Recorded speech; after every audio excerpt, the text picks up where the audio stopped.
It's absolutely apptacular. The Subject Cinema Android app. Everything you need to be a rabid Subject Cinema fan. Subject Cinema, 3-Minute Weekend, Tuesday Digidex, and Front Row 5 and 10.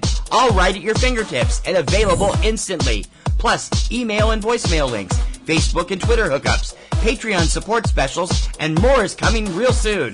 Don't just listen, app it. The all-in-one Subject Cinema podcast app. Android version available now at Google Play or on PNR Network websites. Amazon and iPhone apps coming soon. Don't delay. Download today.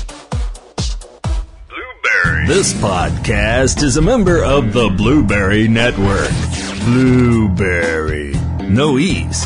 That's Blueberry, BLUBRRY.com. Blueberry.com. This podcast is a proud member of the Lamb Podcasting Network.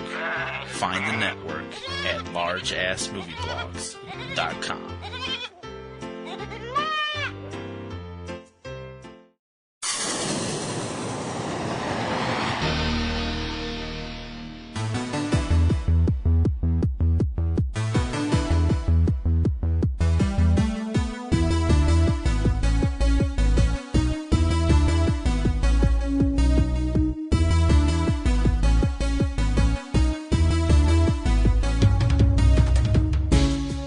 On air, online, on now.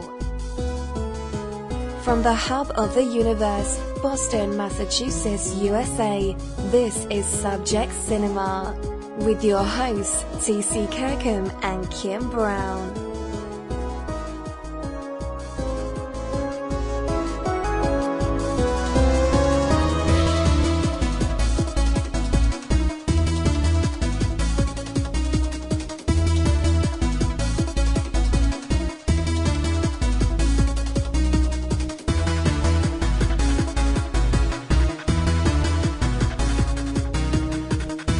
Ladies and gentlemen, please welcome TC and Kim. So are you going to stop getting sick this time? Hopefully, yeah. You know. Sick, if you get sick, that you pass it to me. I know. And then I got sick again, and it was just kind of a, it's... And, it's just been hot and crazy, but we're here now, and we're going to get going, and we've got a lot to do. Subject Cinema. Welcome to Subject Cinema. I'm T.C. Kirkham. Hi, I'm Kim Brown. It's Subject Cinema number 600 and something. I haven't looked up the number. I forgot. I'll look it up later. Day and date, 8 weeks after our last show. It is July 28th. 2019. Hope everybody had a wonderful June. Mm-hmm. Hope everybody had a wonderful 4th of July.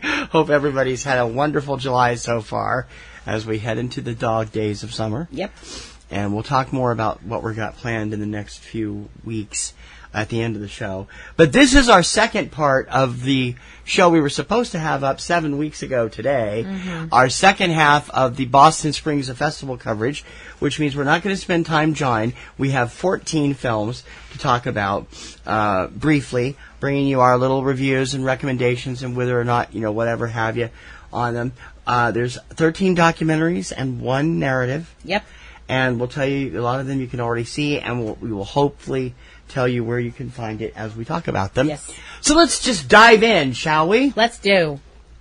Dungeons & Dragons is a game about imagination, but imagination needs something to work off of. With D&D, the art has always been incredibly important, in my opinion, because this is where the adventure begins. You're developing and being part of a whole nother world. It's an ogre slingshot that's slingshotting goblins. That's what gets me excited about making art for Dungeons & Dragons. I get to our first film in the group here from our Boston Springs Festival actually comes from one of the outside fringe festivals. It's outside our basic time. Our normal time for Boston Springs Festival is March 1st through May 1st. and a few days either side. This one actually came President's Day week because that's when the Boston Sci-Fi Festival is held. Yes. And for once, they had some good luck weather-wise, because it always seems usually like... they get blizzards when it happens. Whenever the festival happens, that always seems to be the time when Mother Nature looks at our calendar and goes, oh, yes, it's time to dump 12 feet of snow on Massachusetts. Thud. They did have a good luck this time. They had a lot of good, interesting films. And we actually made it to one of them this year. Yep. A film that we were both extremely interested in. Yes. Eye of the Beholder, The Art of Dungeons and Dragons. Yes. Eye of the Beholder, The Art of Dungeons and Dragons looks at the people who made and are still making some of the most beautiful artwork that is seen by a very select group of people.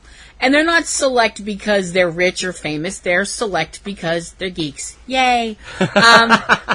Those of us who have, been involved with RPGs or role-playing games, for those of you not in the know, have always looked to the rule books, although some of us tend to ignore them while they play the game. Hi, our group.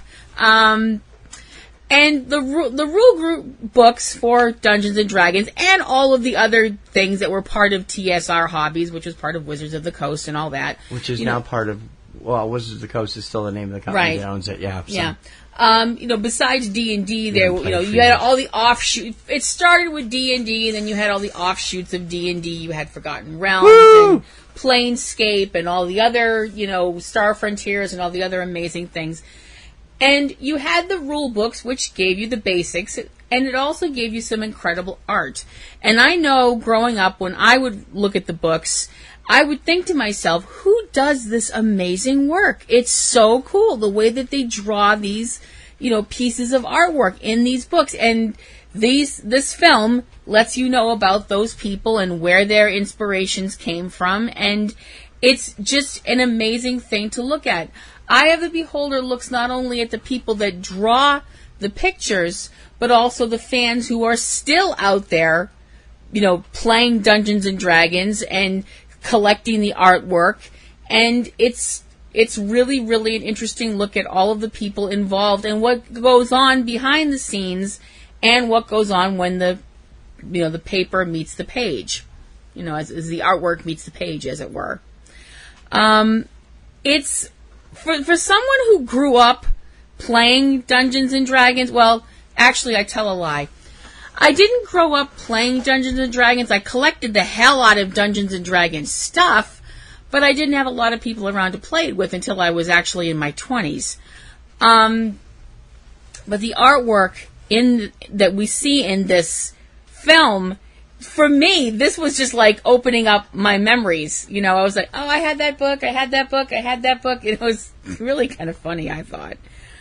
And it's a really terrific look at the people who are involved with this stuff, including, the directors, Kelly Slagle and Brian Stillman, talk with the artists and the collectors, and it was just a really amazing piece of work. What did you think? It was awesome. I mean, I didn't start playing D&D until I was in my 30s. Not without lack of trying. Yeah. I wanted to learn all the way through my 20s, but I never had a chance to, like you. Never had the right group of friends that were interested until we met, and I connected with your group of friends, and we all started playing weekly for the longest time. We stopped in 99, I think. And it was fun. And artwork, we have tons of books, most of which are now in storage, but we have tons of books and stuff on the artwork and on the universe, and a lot of stuff on Forgotten Realms. That's where we based a lot of our stuff, because we absolutely adore Elminster and the characters that surround him. It's like, and also a lot of this stuff was done. Not only was this, people think of just the game work for the modules and the rule books and things like that, and that's where a lot of this amazing artwork is as well.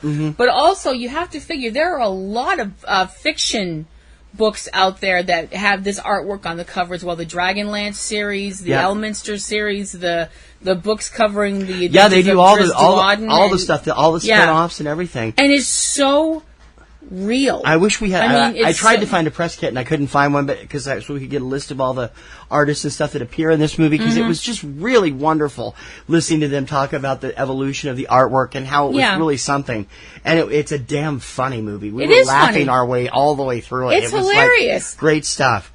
We saw it at the Somerville Theater, which is a great place to see theater stuff, at the Boston Sci-Fi Festival. And I think we both can recommend this highly. Definitely. I'd give it an A. I'd give it an A as well. And it's definitely worth seeing. You can now, you don't have to wait. It is now available on Amazon Prime, Comcast, Google Play, iTunes, PlayStation, Vimeo, Vudu, Xbox, YouTube, and among a number of cable companies that have on-demand services. So look it up. The Eye of the Beholder, The Art of Dungeons and Dragons. It's a beautiful day here at the state capitol. Great day to be a Satanist. I believe it, and I'm very excited about it. We're not what you think we are. Satanic Temple was an idea between a handful of people directly confronting authority. This makes life fun. State officials have put up a 10 Commandments monument on government property. Satanists are demanding equal rights. I am a tax-paying... Okay, the next movie that we're going to be talking about, I will admit, I did not watch. So I'm not going to be part of the review. TC did watch it, and so he's going to review this all by himself.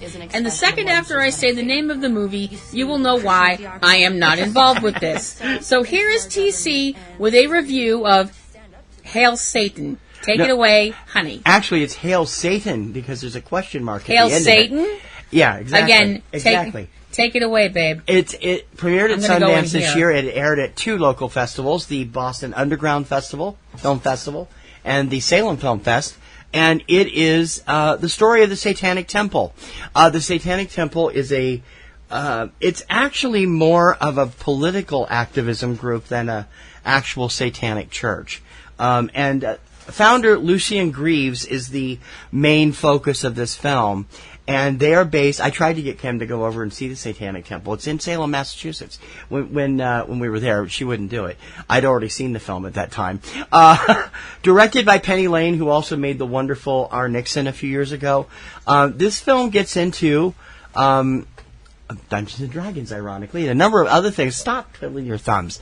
And it talks about Satanists, as they describe themselves. Dungeons and Dragons, which I'd like to bring up, has nothing to do with Satanism. That's their point. Yeah. As they call themselves Satanists, as they work to preserve separation of church and state and the perceived privilege of the Christian right, which is, they're talking right-wing Christians, not Christians altogether, but those who would enforce Christian values on everybody that people don't want them. Right. I don't believe in that either. Which I don't either, to be, This movie uses very interesting tales, and besides Greaves, it appears a number of the Satanic Temple members who work with him or have worked with him appear in the film.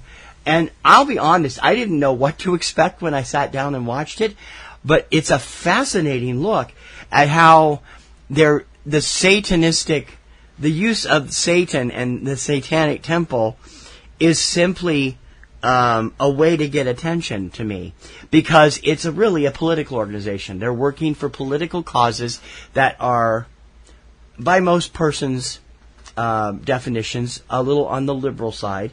Not extreme liberal, but a little on the liberal side. Their whole thing, one thing they talked about is the reason that people fear Satanists so much is because of the satanic panic of the 1980s, which included the so-called backward masking, which has been proven over and over again not to exist to be crap. In the way that they say. Some artists do it deliberately, but you're always aware of it when they do. It also includes Dungeons and Dragons and satanic heavy metal music being responsible for everything. Specifically, the couple that sued Judas Priest. Yeah. Because they said that they Judas were in this, Priest but so were others, and you shush. You haven't seen the film, so shush. I just want to say real quick, backwards masking, where they say, it's encouraging their people to kill themselves. I have no patience for that, and I'm not going to bring it up again. Why would you want to kill the people that buy your records? Yeah, that's stupid. Anyway, and it's just so dumb. Their whole way of protesting things is a number of cities, they've attempted to force cities into putting a statue of Baphomet, which is their satanic statue, in their parks next to the Ten Commandments. They believe that if the Ten Commandments can be there, then Baphomet should be there also. Which, in that frame of mind, technically, although it's not part of the Constitution, I want to bring that up right now, it's a simple letter from Thomas Jefferson, the concept of church and state, that is part of that. Mm-hmm. Because there shouldn't be a Ten Commandments out there unless they're willing to give equal time to other religions. To be perfectly honest, that doesn't bother me at all. No, I know. I think I have to be honest. I'm a Christian. I've been a Christian since I was 13 or 12 or 13. I'm not the best in the world, but as a Christian, I wouldn't want to mess with the fire that these people are playing with, using Satan's name in their causes. I think it goes overboard. Lucian Greaves is a fascinating person. He's a very educated, well-learned person who has thought out his plots of what he needs to do and how he wants to go about it very well. And I wish him the best in his endeavors. I would not be a party to some of the stuff that they would do. One of their members was excommunicated at some point because she was doing exactly what they weren't supposed to do. She was holding these black masses in her city where she was the leader, advocating assassination of the president and violence against everybody, and they were like, that's completely against what we're trying to point through here. Mm-hmm. So that was interesting. Overall, it's a fascinating portrait of this way this works and how they're going about it. But it's going to offend people who are strictly religious simply because of the satanic reference. But personally, I didn't find it all that offensive. I found the way they're going about doing what they're doing a bit risky. Yeah.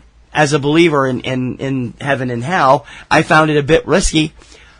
But their cause is admirable, and I have no problem with what they're doing. I just have a problem with the way they're doing it. See, I'm not trying to put words in your mouth, and I would like to say, just you brought me into it. Okay. I didn't get, you did that.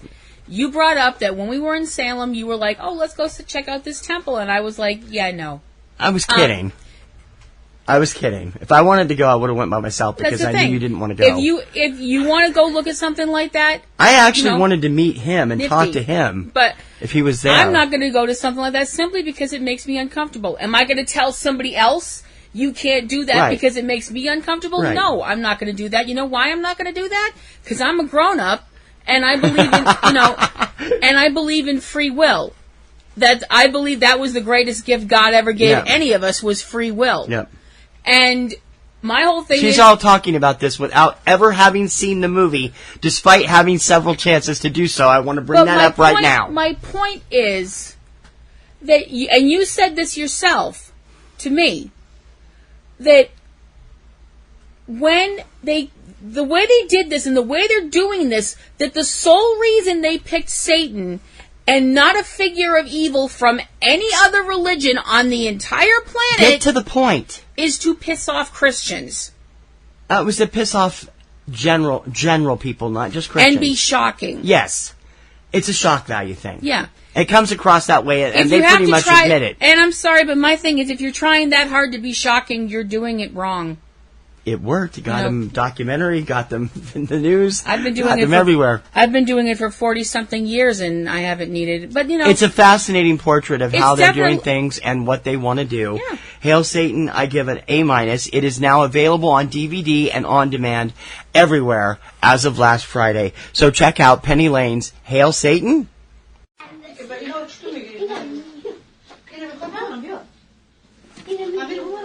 Bu var. Amur düsteli bu var.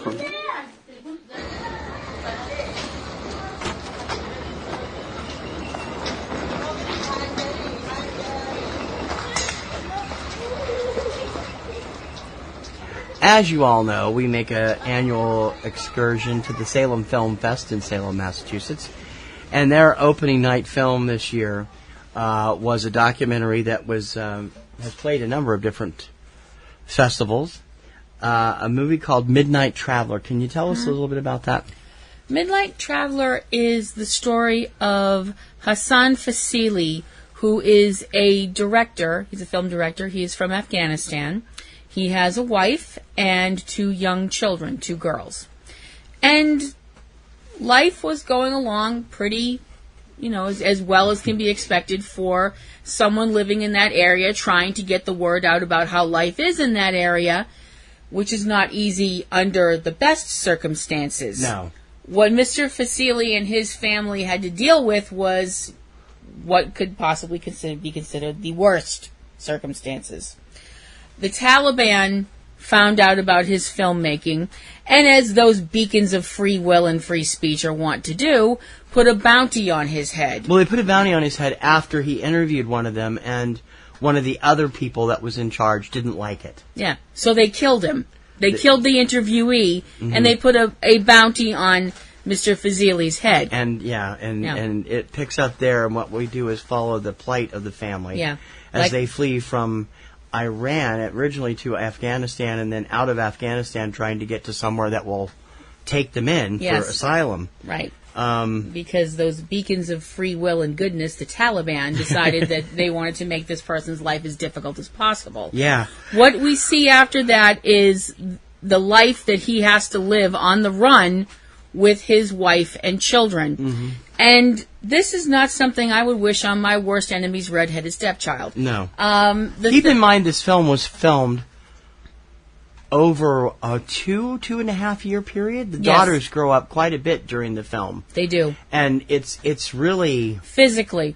They grow up physically. The one doesn't grow much emotionally. I don't know. Well, my thing is I don't want to think about how quickly these kids had to grow up mentally and emotionally because of the things that they had to go through. Yeah. Midnight Traveler is looking at what happens when you have people that are just trying to exist, and the fact that other people decide, well, we don't like your point of view, so we're going to kill you. And there's a lot of focus on the European immigration crisis. There's a lot of focus on the different types of crisis that are. There's a lot of focus on the bureaucracy. The dangers that can happen to you when you're a reporter and a filmmaker in that Arab world that is so unstable. And it. Unfortunately, there's quite a few scenes of what happens when they get to a place where they're supposed to be safe, where they're like, well, we're the government, we're going to take care of you, we're going to keep you safe. And then you have people down the street screaming at you and saying, we want you out of our country, blah, blah, blah, blah, blah. And, for those of you who think, oh, gosh, that's so shameful, that could never happen here. It does. Look out your window. It does. Yeah, it does. This movie was profoundly upsetting, intense, and upsetting. And it's. But there were also moments of beauty because it's still a family. At the heart of it, watching them be parents to these daughters who at the start were something like 4 and 8 or 4 and 7, something like that. And they were preteen. Yeah, and it was an interesting look that made me actually start thinking. I was sitting there thinking to myself, "My God, am I a terrible person because I have certain beliefs that I don't necessarily think conform to what I believe in anymore. Certain ways I feel." I was very disturbed by it.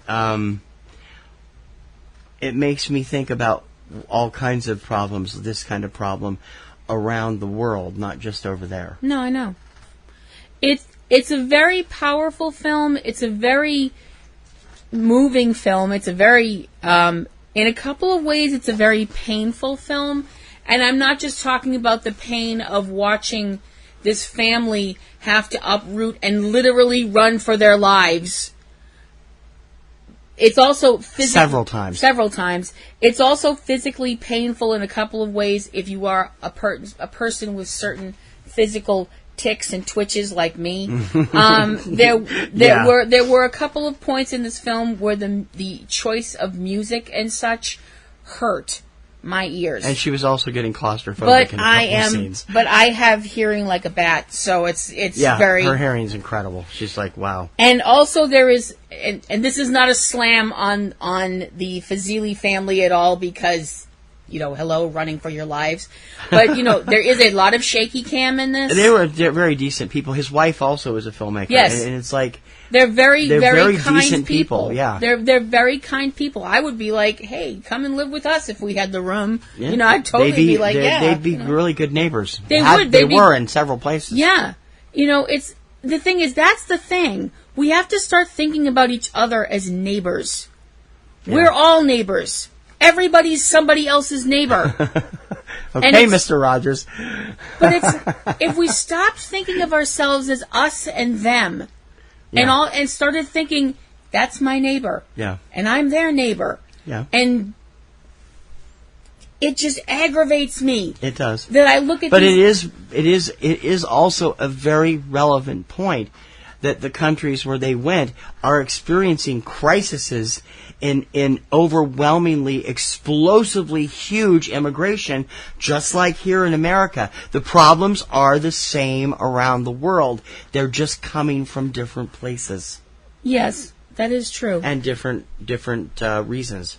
But the problems are the same. And until all of the politicians of the world can pull their heads out of their asses and sit down and figure out what to do about it, which they all pretty much have less than perfect solutions for, it's not going to help. I'm anywhere. Sorry, here, there, or anywhere.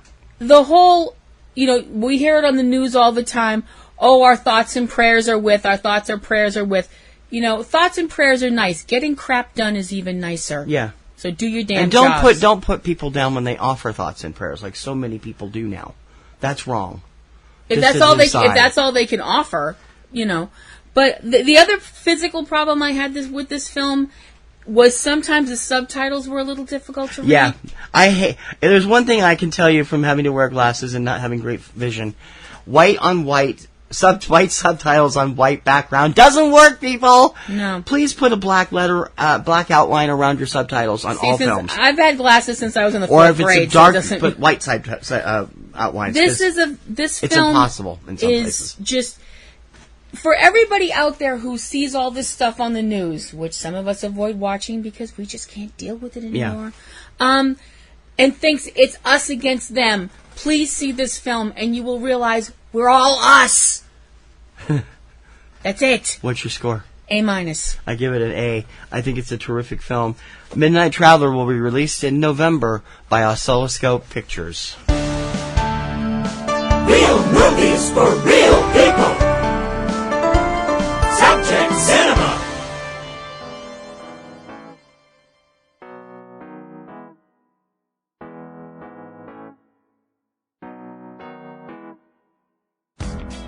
eCinema One is your choice for great info and commentary about the world of film and entertainment. Daily trailer postings, the latest news and film reviews, commentary about the state of the industry, the weekly Subject Cinema and 3-Minute Weekend podcast, and so much more you won't believe it. New material is being posted daily, so join us each day and see what you're missing out on. Once you visit, you will always be back for more. eCinema One from PNRNetworks, eCinema1.com.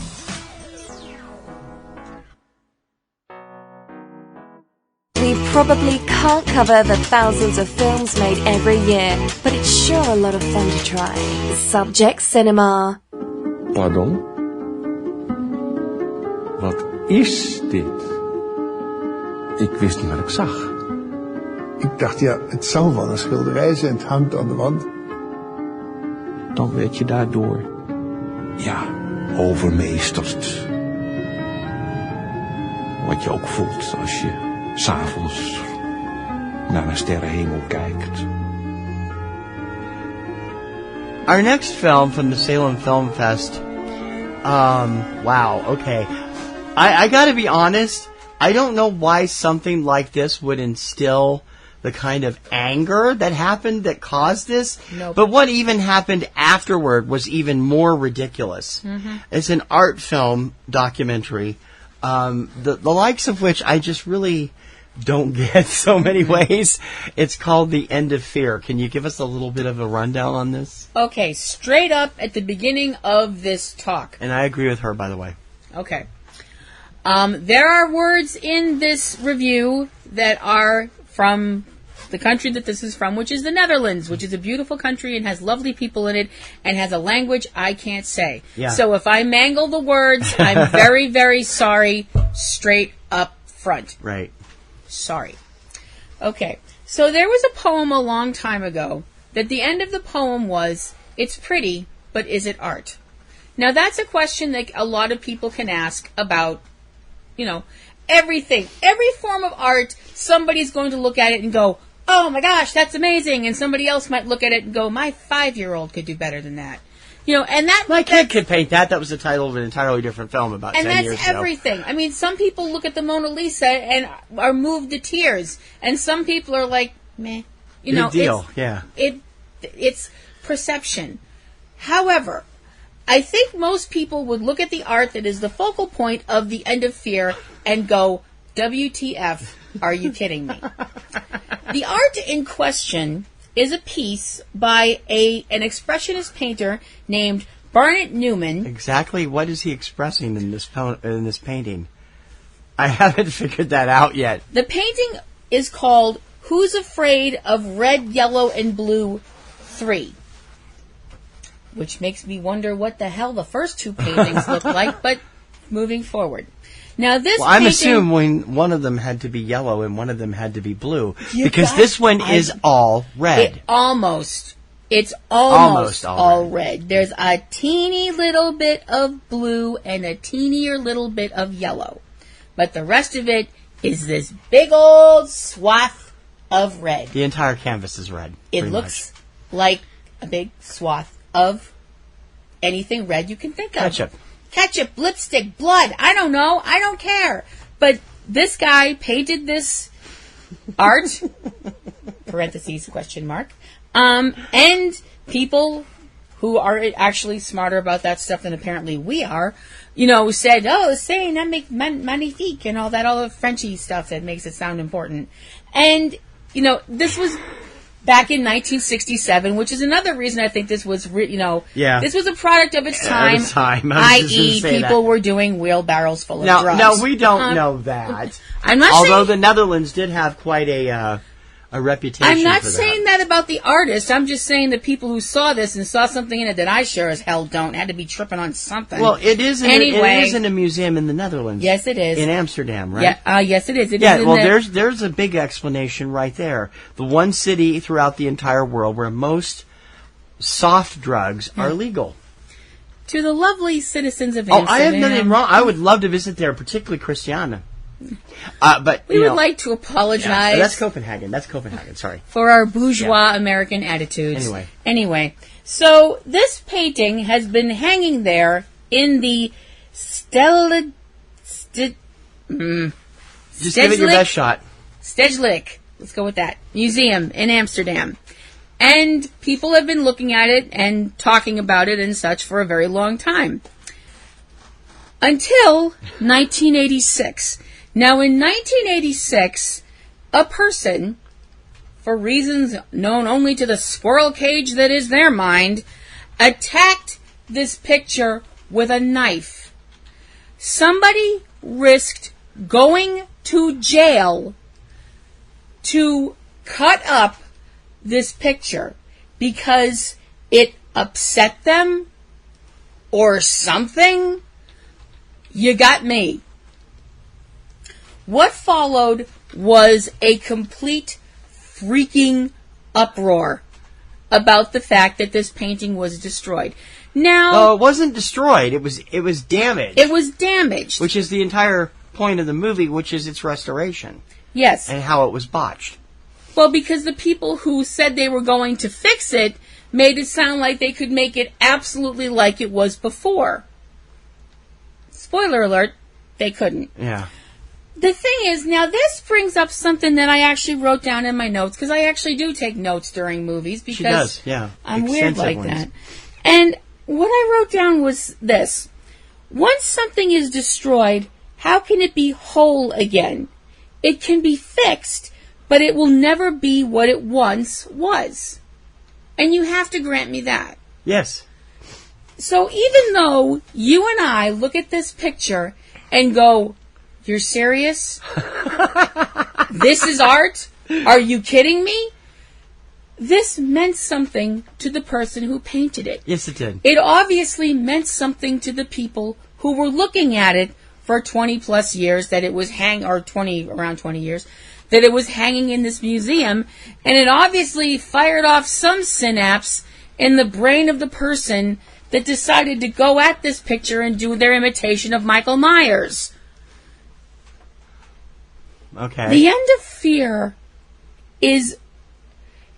it's a really interesting film. I do have to complain again about the subtitles. They were very difficult to read on a few occasions. I found the movie itself interesting, and I did like the ending of it, but I'm sorry, I'm just sitting there through most of it going, I don't get it. I really don't get it. Not only do I not get it, I don't like it, but I understand. I don't get it, but I do understand why other people would get worked up about it. Yeah, because it's art. Because it's art. It's not art that I get, but it's art that somebody else gets. Apparently not you, because you felt the same way I did. What's your opinion? It's an interesting film. It's dull in places, and I really... I think the whole brouhaha was just... I'm not in art... I don't travel in art circles, and I understand people were roaring pissed about this. Oh, yeah. But, man, they made... to me, it seemed like a mountain out of a molehill in so many ways when it came to the restoration. Maybe it's just me. I don't know. I'll tell you...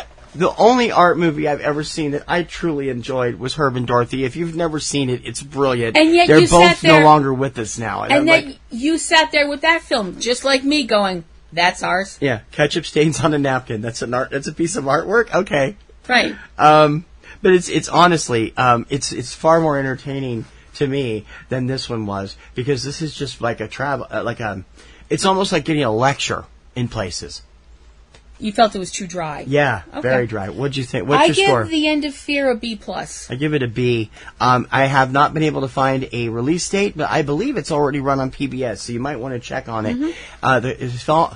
If you're into artwork, I'm sorry, we aren't meaning to offend. No. We're just art plebs. Yep. We don't know much about art, but we know what we like, and or what we get, and that's and we don't get it. Yeah. The End of Fear.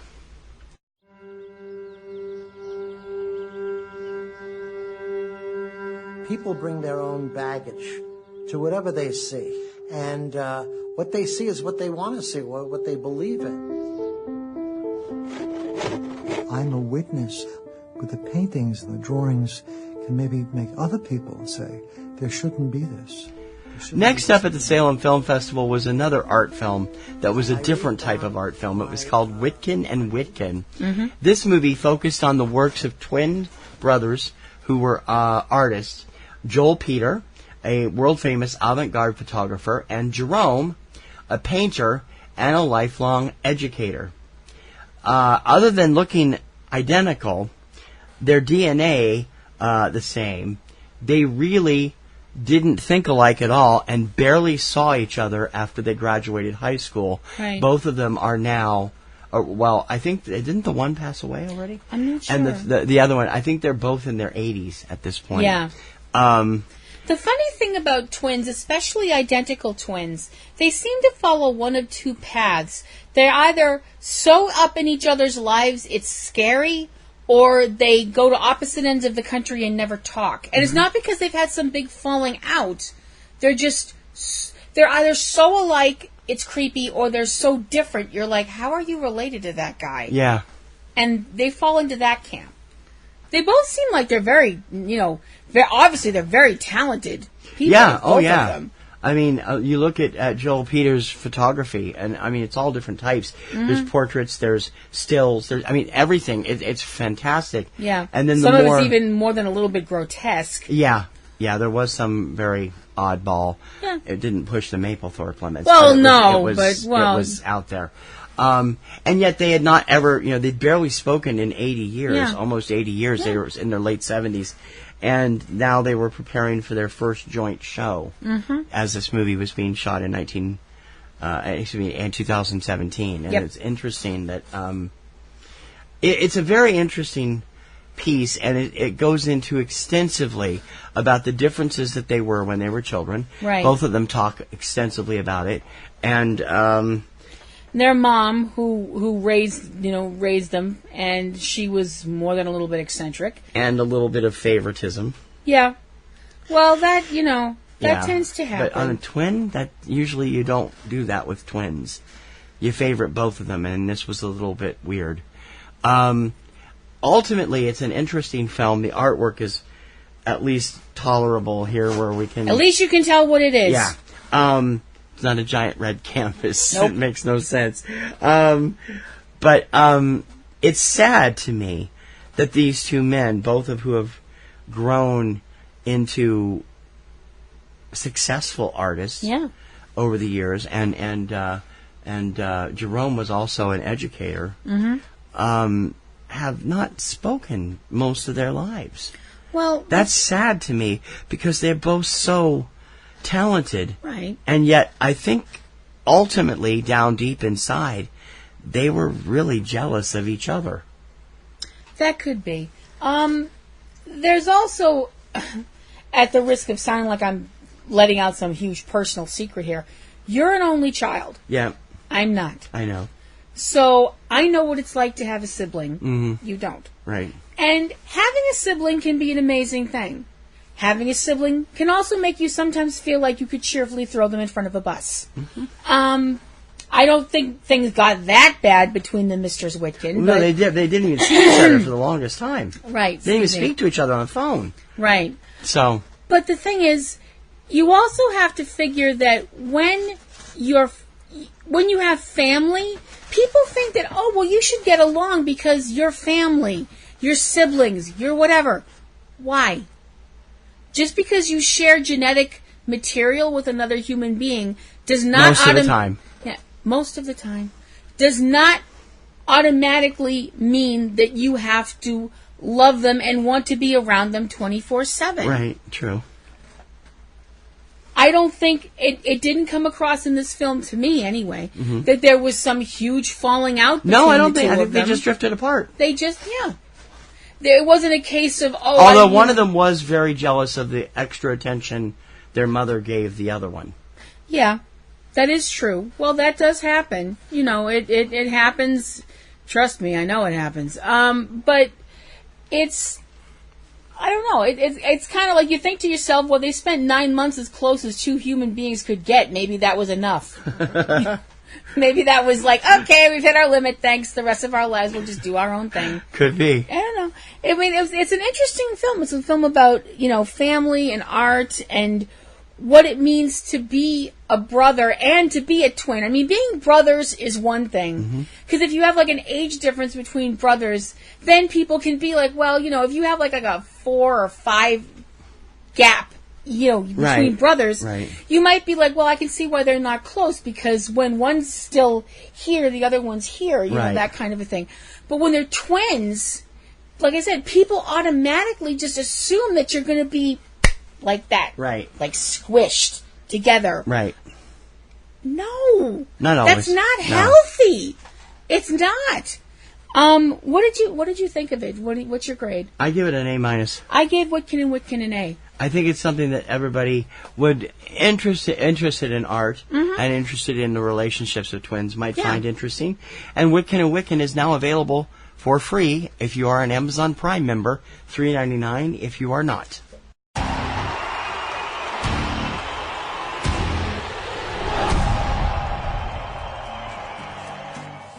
There's moments where the universe really does swing you a certain way. Gonna be $237. Take it easy. Bye, thanks.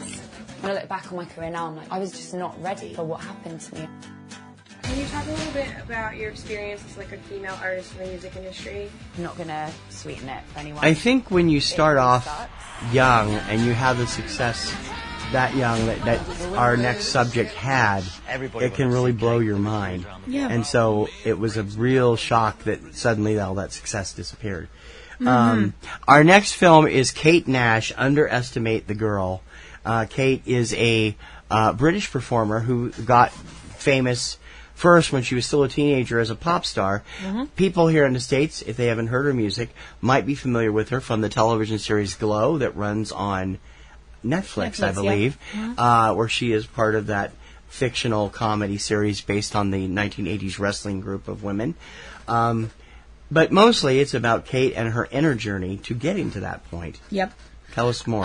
Kate Nash, Underestimate the Girl, looks at what happens when you are someone that, finds stardom at a young age. The thing is, when you find stardom at a young age, you also believe that the people around you are looking out for you and that that they have your best interest at heart. This film shows you that, unfortunately, that is not always the case. Kate is an incredibly talented, terrific person. She is a complete light of positivity, and when she was 18 years old, she was a pop star. She was Britain's answer to, Britney Spears without the breakdown.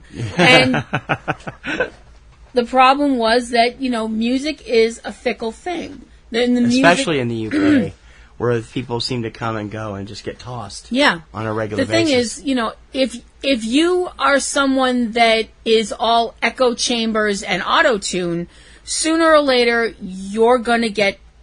People are going to move on to the next flavor of the week. Yeah. And you're going to be, you better have a backup plan. Yep. Kate didn't need any of that. Still doesn't need any of that because she is an amazing singer.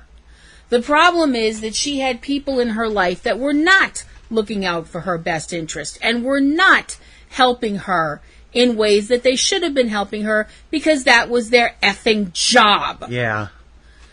And because of their decisions and their dishonesty, which karma will bite them in the ass for at some point. Did, actually, within the context of the film. Yep. She is... At one point in the film, she's almost homeless. Yep. And that's not because of bad decisions on her part. This film looks at her trying to make it on her own as, somebody who had reached the top, had slipped down because of the changing tastes of music, and then trying to get back up and still doing their own thing when the record industries are telling you, well, you need to change this and you need to change that. And you're like, no, that's not who I am. Yes, and the record industries don't know their butt from a hole in the ground. See Strong Enough to Break by Hanson. Anyway. Who didn't think that was going to get slipped in here? I was wondering how long it was going to... Because you're right. Look at the success of most of the acts on the radio today. A lot of them have got it all from YouTube. Yep. Chance the Rapper still doesn't have a formal label deal, and yet he's one of the biggest selling acts out there, and a Grammy to his name already without a formal record deal. Yeah.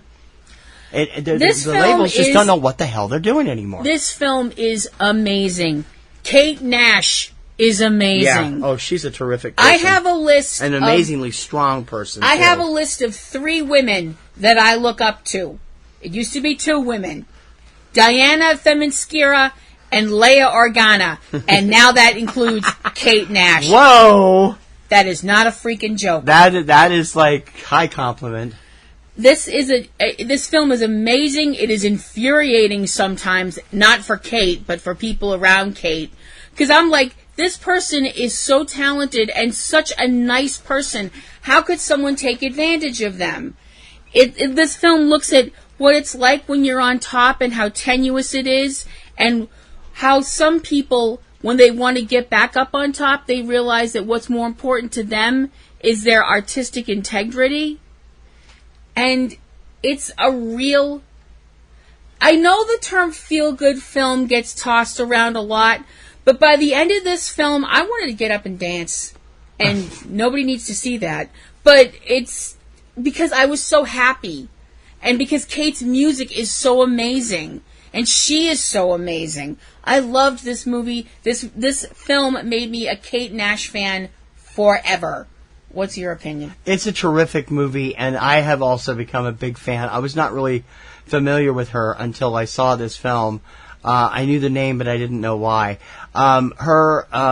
This film, is now playing in Britain the native written, on the iBBC app, where you can rent it, and should be available in America shortly on various spots where you can find it. What did you give it? I give Kate Nash, Underestimate the Girl, an A+. Yeah, I did too. It was easily the best movie up we'd seen so far. Yeah. And is a terrific film. Check out Kate Nash, Underestimate the Girl, when you get a chance to. Love you, Kate. Don't stop being awesome. Film, VHS, DVD, streaming, and beyond. This is Subject Cinema.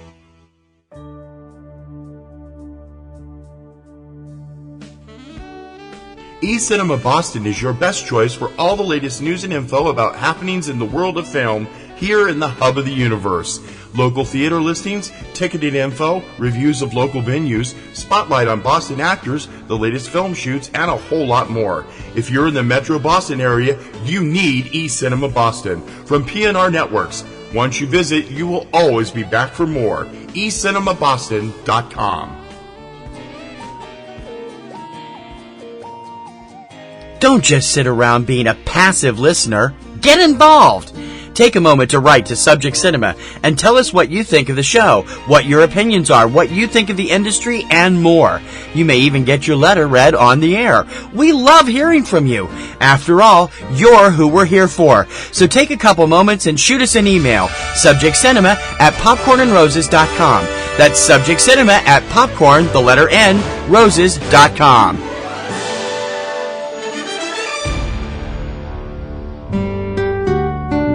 Real movies for real people.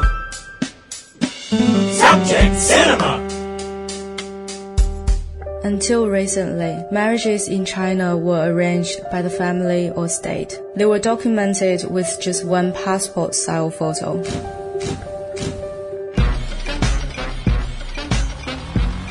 We haven't actually set a date. I want to have wedding photos under the water. You know, we How would can. that work?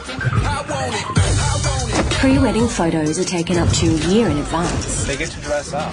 There are some truths that are completely universal. Oh, yeah? Yes, there are. Okay. Things like the sun rises in the east, and that if you leave cornflakes in milk for too long, they become soggy. And that sooner or later, during a film festival, there will be a movie that I am going to cry at.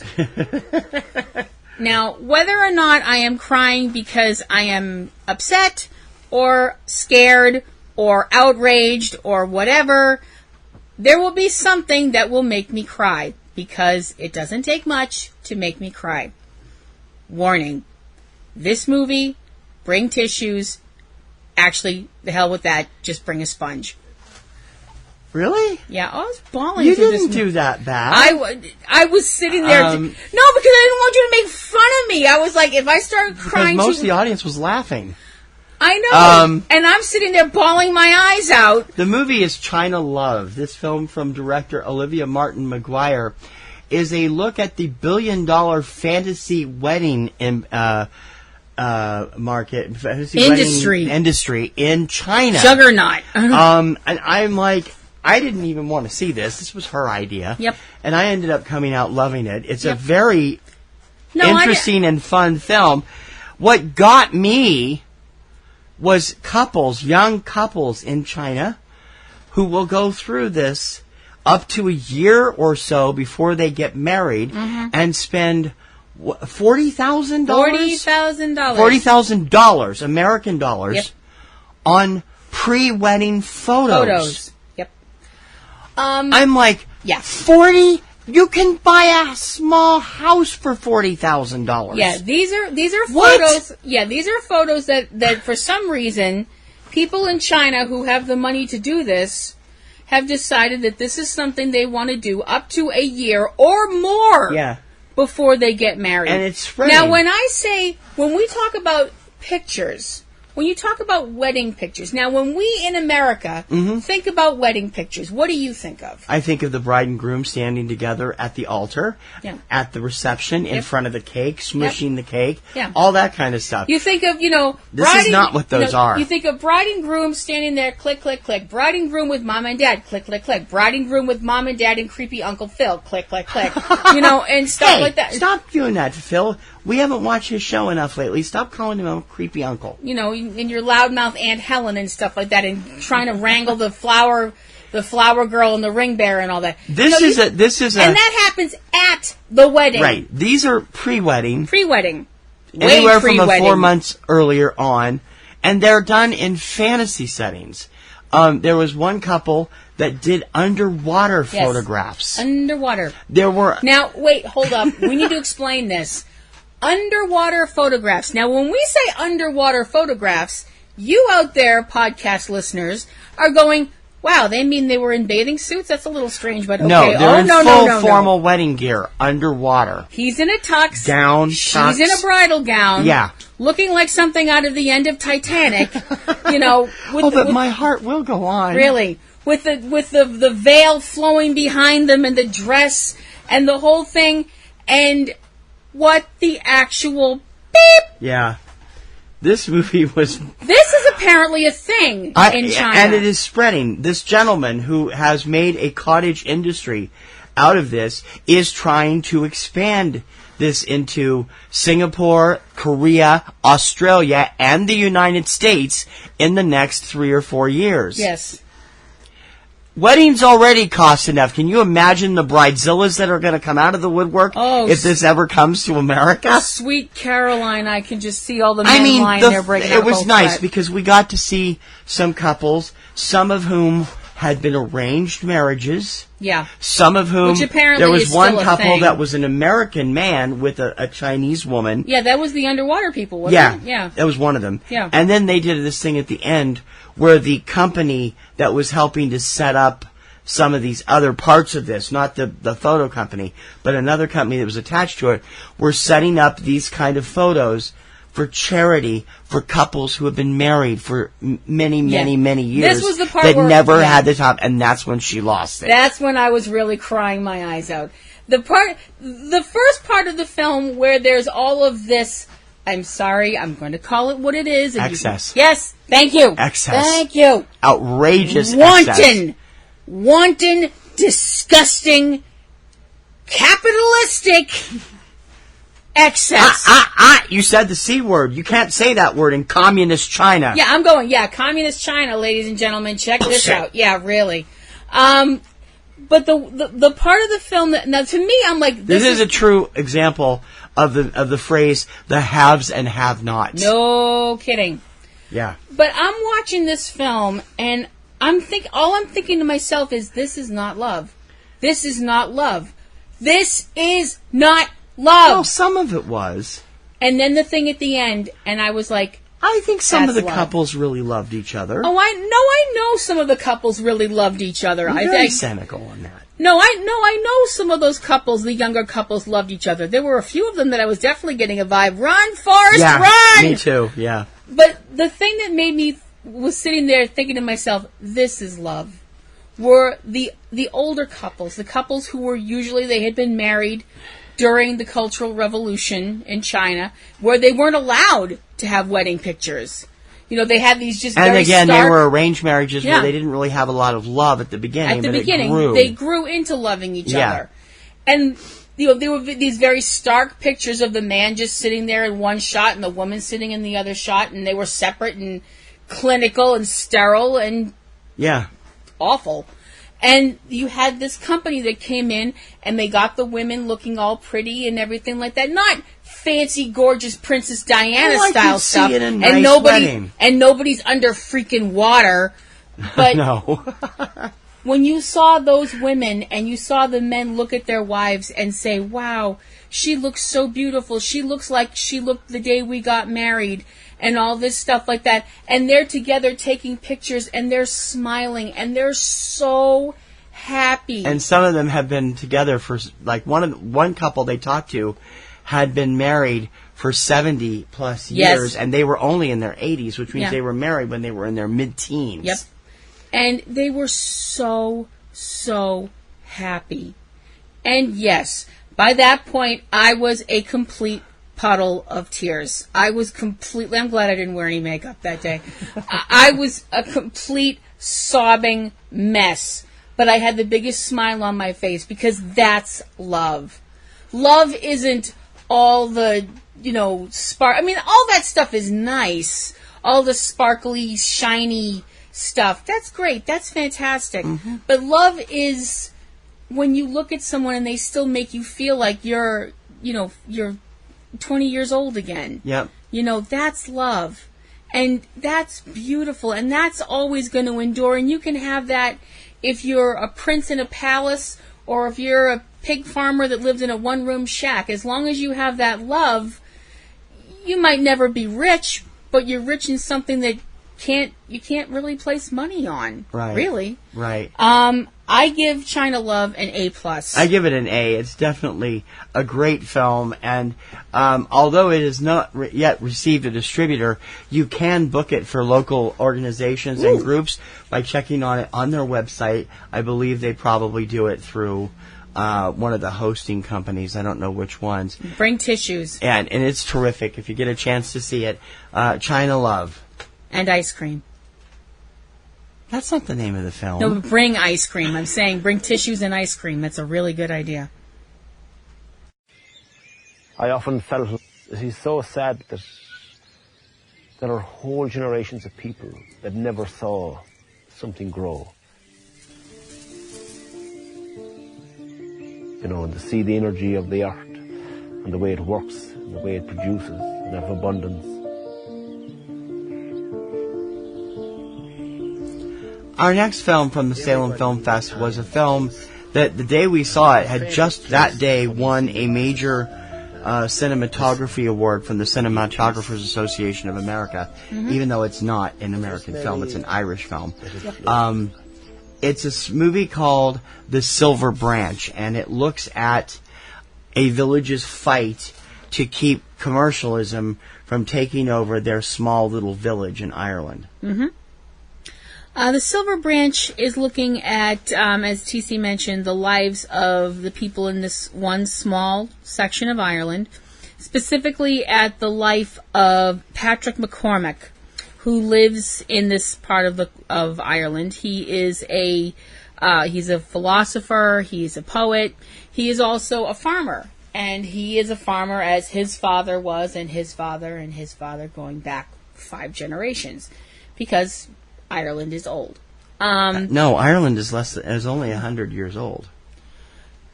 Ireland, the country is there, but Ireland, the country is only 100 years ago. Remember, we learned that from Older Than Ireland. Right, but Ireland, the country of the place that they're like, boom, this is Ireland. The physical place is hundreds of years old. That is ancient. Yes, and people have been there for centuries. People who are like, this is our land, and we're not going anywhere. And they've had to deal with the English coming along and saying, you have to move, and they're like, no. And they've had to deal with other people coming along and saying, you have to move, and they're like, no. And the problem is, now it's their own government saying, you have to move. And guess what they're still saying? No. Out in the farm country, the government wanted to put in a visitors tourist center. Now, why you would want to put in a tourist center in the middle of farmland, I really don't know. There was some kind of they wanted to local, build it, but there was a local attraction for it, and they wanted to build this big visitor center. And they just wanted to set it up so that people could come out and see, ooh, tourist, ooh, ooh, green land, ooh, sheep, stuff like that. Yeah. On land that has been farmed by these people for generation upon generation, because we need more touristy stuff. She said, with complete sarcasm. No, really? Patrick is of the opinion that they need this about as much as they need a hole in the head, and winds up becoming the spokesperson for most of the people in the area who are of the opinion that this whole thing can be wadded up very tightly and shoved straight up somebody's cake hole. The problem is that there are certain people in town that are of the opinion, no, wait, this is a good idea. There are certain people in the immediate area, excuse me, who feel like, this will bring in tourists, this will bring in money. But why do they need the tourists? That's what I've still not figured out. The area doesn't have a tourism, really. I mean, it's farm country. Yeah. Well, governments really make me crazy sometimes. Well, not for nothing, and I hate to sound like I'm being snotty about this, But why the hell do people feel like going to watch Amish people do what Amish people have been doing for hundreds of years? Why is that touristy? They're doing their thing. That's true. I hadn't thought about that. Yeah. Leave them the hell alone. Mm-hmm. You know, they don't really need the English, which is what they call people who aren't Amish, and that's everybody. You know, you could be from Australia and you're still English to them. They don't need you standing there taking pictures of them just because they still use a horse in a cart or whatever. You know, and I understand how people would be, because not every place is financially well off, and they figure tourists will bring money and that'll be good for the community and stuff like that. That's how the politicians sell this stuff. Right. Mm-hmm. That's how we almost wound up with a casino in our backyard. You know, we do have a casino in our backyard. It's just over one. No, city. I meant literally. I mean, like, you know. Well, yeah. Within spitting but distance. But it could have been good for the economy. But anyway, that's some people's opinion, not mine. But you're wrong. The Silver Branch, I thought was a really interesting film, looking at, you know, this whole idea of what constitutes progress.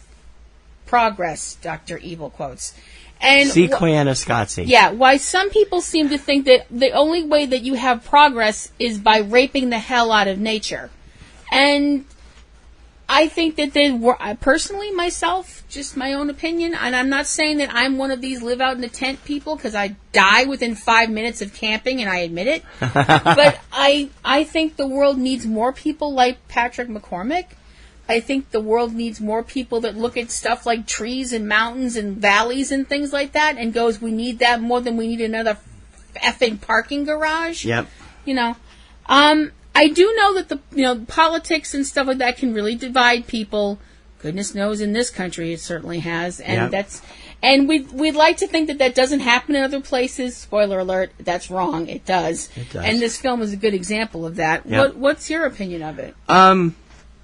Well, the problems are very real. Yep. The film itself was unintelligible for about 30% of the film. Says you. Well, I'm sorry. I don't hear extremely thick Irish accents that well. And I had a hard time making out some of the things they were saying, and there were no subtitles, which was just dumb. Some people obviously had the same issue I had. There should have been subtitles with this film. I think most people would agree with that. I don't think that's a bad idea. It's an interesting story beyond the shadow of a doubt, though. Mm-hmm. I gave The Silver Branch an A. What about you? I gave it a B. I think it's worth seeing, and it's a little hard to understand, but you can get the gist of it and realize that progress everywhere sometimes just sucks, which is basically the story of it.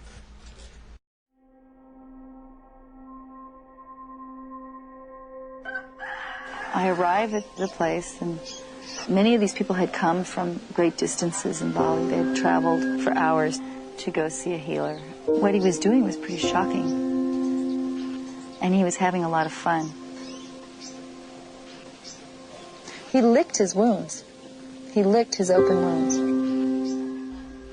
The film we're about to talk about is one of those that is, I don't know how you could actually say it other than the fact that it's very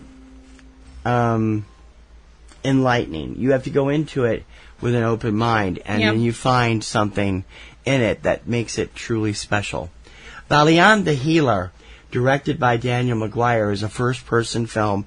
Maguire is in it. He's talks about it. All of this happened to him, and he had his camera with him 90% of the time as he shot footage way back in the 1990s, and then came back to complete it just a couple years ago. Mm-hmm. He was actually, until then, or just out of college, in Indonesia, when he actually, in Bali, found a man that was a traditional healer. His name was Manggu Pogog. And he ended up befriending this guy. For Subject Cinema, I'm T.C. Kirkham. I'm Kim Brown. May your popcorn always be buttered. And may your roses always be in bloom. Ta-ta. Bye now. To some extent, simply with chance and natural medicines and even licking people. Yep.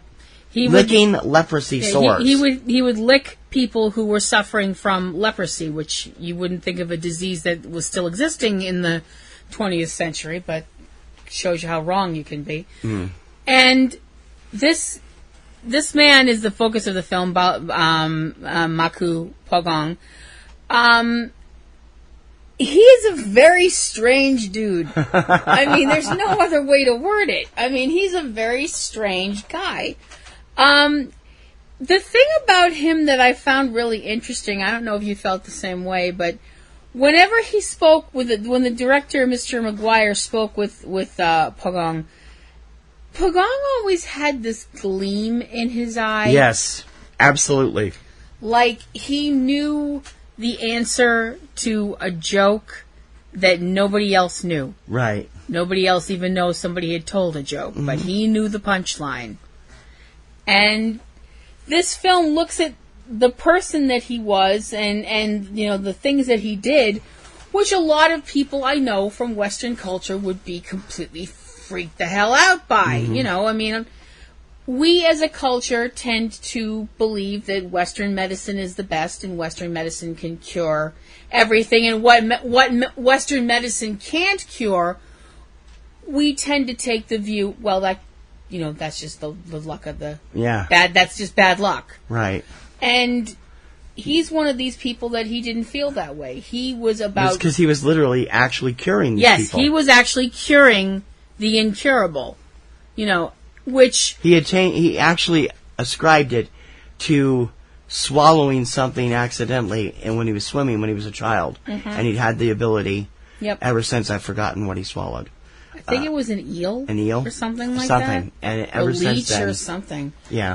No, it was a leech. I'm pretty sure it was a leech, yeah. Because he leeches out stuff from people. Yeah. I just heard leech and my brain went, nope, that's it, we're out. Check, please. But his whole thing seems to come from the idea that, you know, when you cure a person of an illness, what you have to cure first is what's causing pain in their soul. Yes. You know, if you heal the soul, then the body is going to heal itself, and it doesn't need drugs and pills and chemotherapy and all the other stuff. Well, no, that's not true. You still need to cure. You still need all of. Well, but his thing was that he could cure the soul, and then the body would heal but itself. It doesn't work that way. But he did feel that way. He felt that way. Yeah. And the people who went to him felt that way, including a young man that was he had AIDS. I mean, and by the end, didn't they say by the end of the film he didn't have AIDS? No, he's still very much alive. Yeah, he's still alive. 20 years after the film. Yeah, he's still. When this guy went to see him, having AIDS was a death sentence. Yep. You know, that was it. One. Game over. And 20 years later, he's still with us. You know. One of the other people they talked to was a lady that came to see, and these are people from Western countries, after an article appeared in a metaphysical archaeological or metaphysical magazine digest about him. Yeah, that this one woman who was severely dealing with psychological issues, like, you know, couldn't leave her house, kind of thing. Her coming to see him was an enormous step and showed how desperate she was to be healed, and he fixed her. I mean, there's no other way to word it. For the most part, he fixed her. She admits that she still had episodes afterward, but they're not nearly as severe. But they weren't as crippling as they had been before. Right. I mean, I would definitely not be the type of person that would be like, well, throw all your drugs away because you talked to this one guy who was really nice to you. I mean, but faith is a powerful thing. And if you believe you're going to get healthy because someone else believes that you're going to get healthy, and it works, I'm not going to knock it. I don't know about you, but I'm certainly not going to knock it. Oh no. What did you give it? I gave it an A+. I loved this film, and it was a really fascinating look at this gentleman. Yeah. And Andrew's reaction to him was equally fascinating. Daniel's reaction to him was equally fascinating. I think it's definitely a film that people should seek out when it becomes available. It is not for the sensitive. It's very squeamish in places. Yeah. But it's a really interesting film. And we hope you'll check out Balian, the Healer, when it comes out to theaters and on demand soon.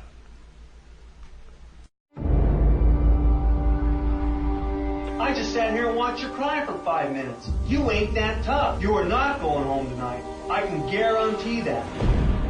Sending a person to prison for a crime they did not commit represents the ultimate miscarriage of justice. Too many lives have been devastated, and we are at a crossroads where we don't have time. One of the things I think they made you say... I want to go on record as saying something before we do this next review. How did you come up with that? I have known in my life a number of cops who are really terrific at their jobs. They did wonderful work when I knew them, and came to my rescue a number of times when I was working in a job where they were needed to be there sometimes. I really appreciate the work that they did, and they were all very good at what they did. Yep. Up front and honest. I'm not going to say any more about that, but I wanted to make sure I got that out in the open before we talk about this final film from the Salem Film Fest, False Confessions. False Confessions is a documentary looking at something that a lot of law enforcement officials would like to act like doesn't happen, but it does. The fact that police are allowed to lie to people to get them to confess to crimes, and the fact that certain police seem to feel like they don't really care if the person that they've arrested under suspicion of a crime is actually the person who committed the crime, as long as they can say, well, we got this person. And just to back up what TC said as well, I have had good and bad experiences with police officers in my life. I've had police officers be there when I've needed them. I've also had police harass me because they didn't feel like I needed to be where I was supposed to be. You know, this film is one of the most sickening, infuriating films I have ever seen in my entire life. This film looks at what happens when the police decide someone is guilty of a crime. Whether or not the person actually committed the crime. Well, in many cases, they actually seem to believe that they did. They seem... Or at least they act like they believe that they did. Right. Specifically, one of the cases that they're looking at in this film is one of the most egregious abuses of the justice system, I think, ever. The Central Park Wilding incident, which I know a lot of the younger viewers out there may not remember. They do now because of the documentary from Ava DuVernay, I think did it, called When They See Us, which is now available on HBO. Yep.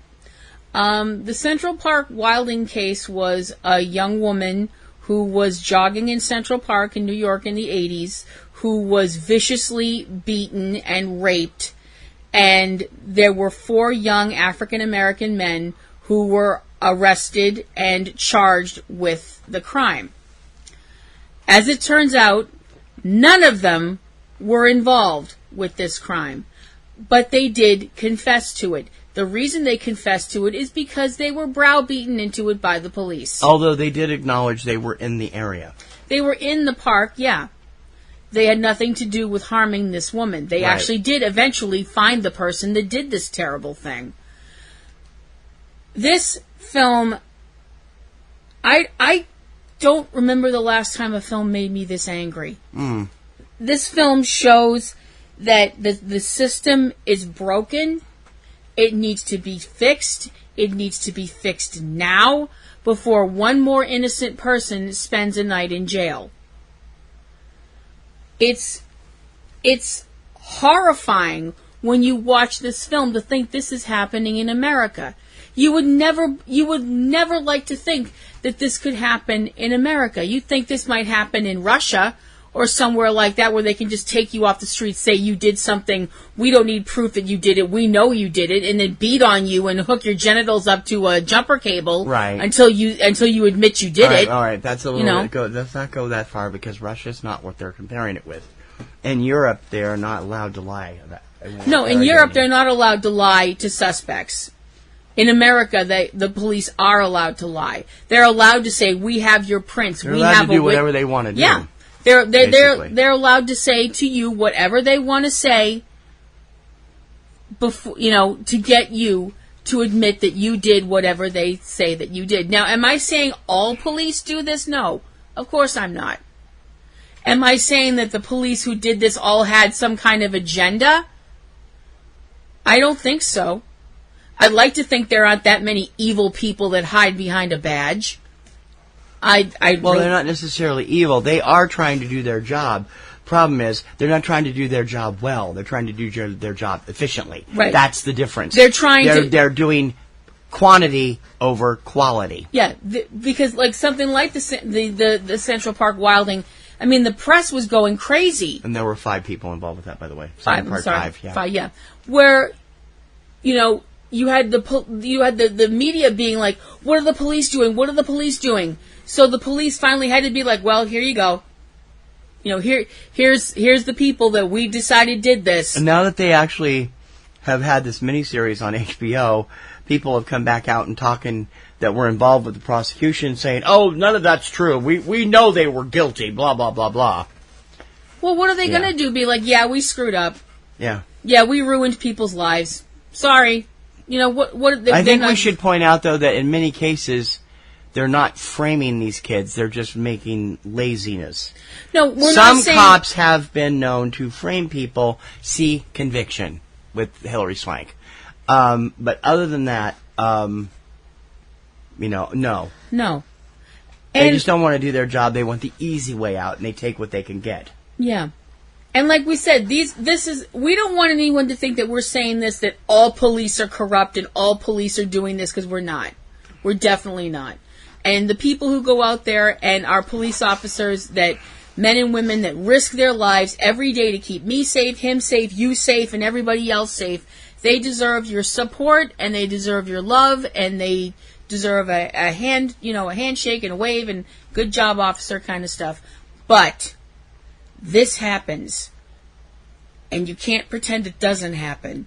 And this film needs to be seen by everybody who says it doesn't happen, because it does, and it's wrong, and it needs to stop. I gave False Confessions an A+. What about you? Yeah, I did too. False Confessions has been airing off and on various internet media, and also on occasionally on television services. Keep your eyes open for it. It's definitely something you'll want to see.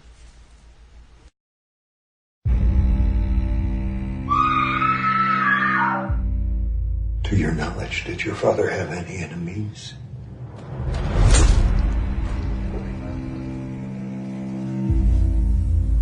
Shall I repeat the question? No, I heard you. Then please answer. This movie actually came out last year, but it appeared as a special feature at the Boston LGBTQ Film Festival known as Wicked Queer. Kim actually had a chance to see it when it recently appeared on premium television, uncut with no commercials. Chloe Sevigny and Kristen Stewart starring in the legendary story of Fall River's very own Lizzie Borden. The movie was called Lizzie. Take it away, sweetie. The year is 1892, and the place is Fall River, Massachusetts. Lizzie Borden, Elizabeth Borden, who was 32 years old at the time, unmarried, lives in her family home with her father, Andrew, and her stepmother, Abby, and her older sister, Emma. And the family is well known in the community, but it's not a happy home at all. Andrew is a very domineering man at a time when men were very domineering of women in general in society. And Andrew takes it over the line, and as far as that goes, when it comes to his treatment of his daughters. A young woman comes to the house one day. Her name is Bridget Sullivan. She is an immigrant from Ireland, and she is going to be working in the home as a servant. a maid and doing all the general kind of stuff in the house, because the family is wealthy enough to afford having help like that. Although Andrew definitely isn't the type to spread money around if he can avoid it, and definitely is very penny pinching when it comes to giving money to his family, and he's definitely the type of person that wants to know where every single cent goes, and that kind of a deal. At the time, unfortunately, like a lot of people of the time, especially women, Bridget is illiterate, and Lizzie, who is, a pretty nice person at this point in the story, very moody, but not, has a kind heart, it seems like, is the type of person that decides that she's going to reach out in a friendship way, and decides that she is going to teach Bridget to read and write, because that just seems like a nice thing to do. So they start growing closer as things start happening in the house. Now, these are not little things. These are disturbing things. These are things like, seems like people are getting in the house, people are outside the house when they shouldn't be. There are these threats being left on notes for Andrew. And Lizzie's opinion is that these things are happening because of the fact that Andrew recently got made a purchase of some land.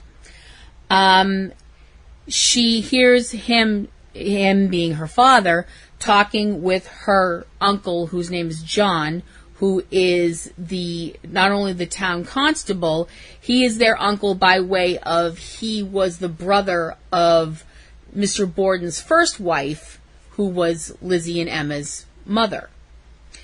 And during this talk, Lizzie overhears Andrew saying that his estate is going to be bequeathed to his wife instead of to his daughters. That's not something Lizzie wanted to hear. Lizzie's relationship with her father, as I mentioned, is not good. Basically because her father is pretty much a creep, according to this movie. Lizzie and Bridget become closer. Much closer. Do I need to go any further with that? I don't really think I do. You're a smart enough bunch. We start heading into the love that dare not speak its name territory, which is the first I've ever heard of anything about this when it comes to the Lizzie Borden story. And it all culminates in a hot night in Fall River. Well, a hot day, I should actually say. A hot day in Fall River when something happened in the Borden house. Oh, no, really? Something... What could it possibly have been? Something horrible. Something that Lizzie wound up standing trial for. Yep. But what really happened that day? This film has its own theories. Yeah. What did you think of the film? Okay. Now, I gotta be honest. You wanted to see this when we came to did. theater, and we only came to Kendall, and we couldn't get out there, so... I have to be... straight up honest. I'm going to be honest with you guys. I have been fascinated with the Lizzie Borden story since I was a young girl. Because I've always had a taste for the macabre. And as I got older, I was of the opinion that she was acquitted simply because the men of the time couldn't wrap their minds around the idea of a woman committing such an act of savagery. I mean, They did have pictures by then, and they do have photos of what was left of Mr. and Mrs. Borden, and it's not pretty. Right. Everybody knows Lizzie Borden took an axe, that whole rhyme. But it's an interesting film. It's it is speculating the hell out of certain things. Yeah. Specifically the I wasn't aware. I've never read anything in actual history about Lizzie having a lesbian relationship, so I don't think that. Nope. But I also know she was what they considered an old maid at the time. Well, she was not really romantically involved with anybody. No, she wasn't. When you were 32 and unmarried in 1892, yeah, you were an old maid. I don't mean to sound unkind, but there it is. It was part of the times. Yeah, unfortunately, yeah. I mean, the thing is, there was definitely a Lizzie Borden, there was definitely a maid named Bridget, and 2 people definitely got hacked to death in that house that day. Everything else... up for grabs. Way up for grabs. Hugely up for grabs. Critics really praised the performances of Chloe Sevigny and Kristen Stewart in this movie, particularly Kristen, who has for some reason among American fans, she just can't shake Bella Swan. No. Even though she's won a César since then in France and several other things. Mm-hmm. What did you think of the performances? I thought it was a really interesting film.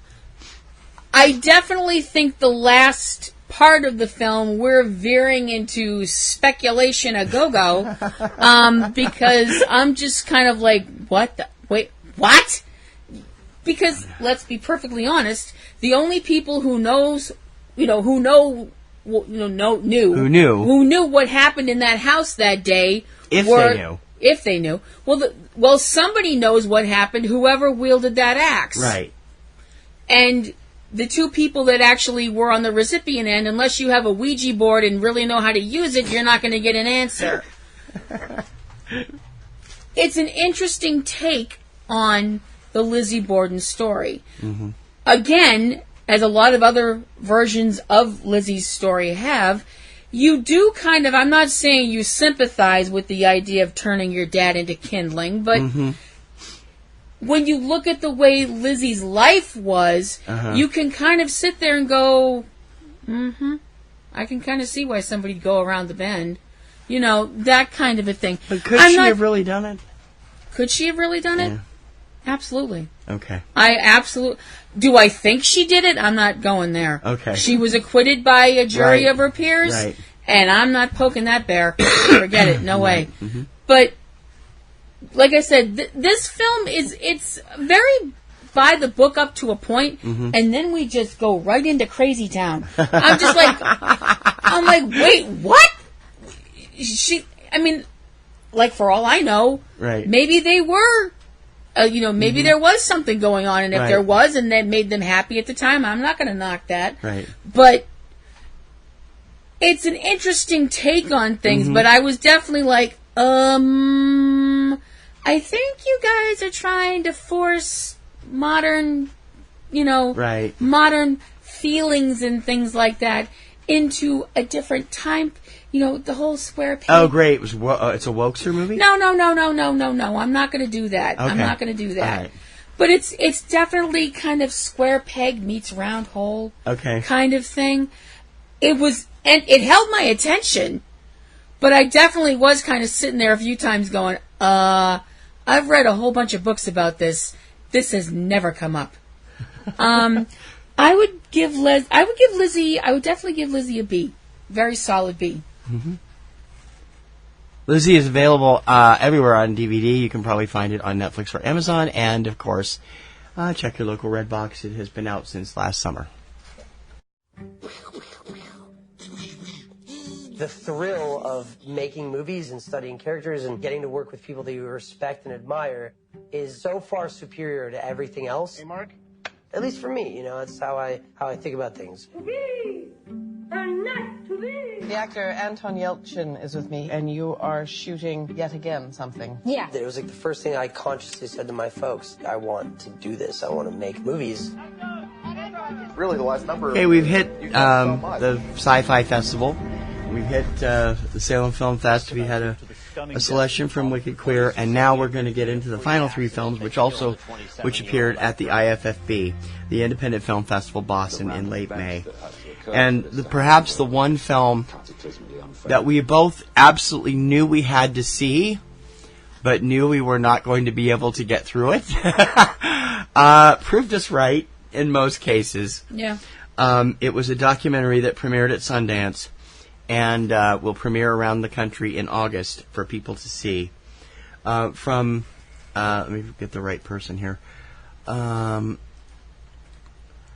Directed by Garrett Price and produced by Adam Gibbs and Drake Dormus, the movie is about the life and far too short life of actor Anton Yelchin. It's called Love Antosha. And I'm already getting choked up. That's really bad. There's a saying that was in a film that we saw a while ago. It was a film called One Last Thing. And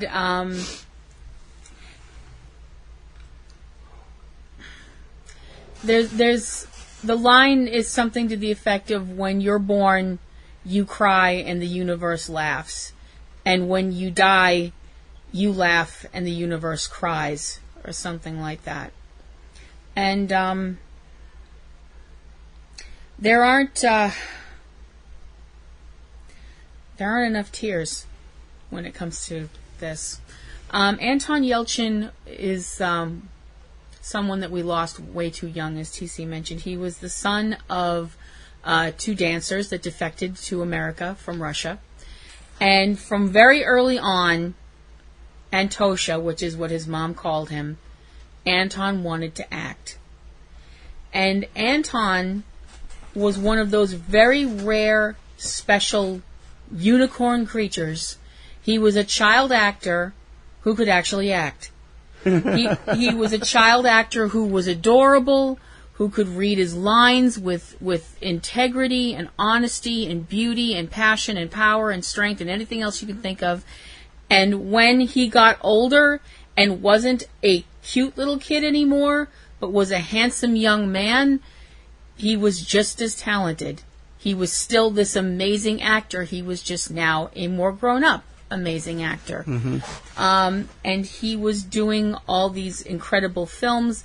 He was doing, indie films and blockbusters. He was appearing on television. He was doing his own private, photography work, going in some places, which I'm pretty sure if his mom found out, she would have beamed him off the head. Yeah, I did not know about this until we saw the film, and I was like, this is crazy. And he was also carrying a secret. Yeah, a secret that he did not tell anybody, and that he was getting ready to make public at the time of his death in 2016. He had suffered since the age of 7 from cystic fibrosis. Cystic fibrosis is a disease of the lungs that causes constant coughing, causes pain and difficulty breathing. And I had no idea he had it. Often the people who deal with this disease, although there's been a lot of strides medically, they usually don't live out of their teens. They don't. And I know that from personal experience. I lost 2 of my family members to cystic fibrosis. A cousin that I don't remember, I never met because he died before I was born, and his sister, who I remember, she didn't live out of her teens, and she was a great person. Interestingly enough, his parents never told him the diagnosis until he was 17. Yeah. They told him he had a breathing issue. Yeah. That they didn't tell him what it was, and then after that, he continued to really work hard on it. He still wanted to be who he was. He wanted to be an actor and do all the things that he wanted to do. He didn't tell people in the business about his health issues because they probably wouldn't have cast him in things where there was a lot of running and stuff like that, because it would have been, it might have been an insurance nightmare for one thing. Mm-hmm. But it was also his damn business and nobody else's. Yeah, it was.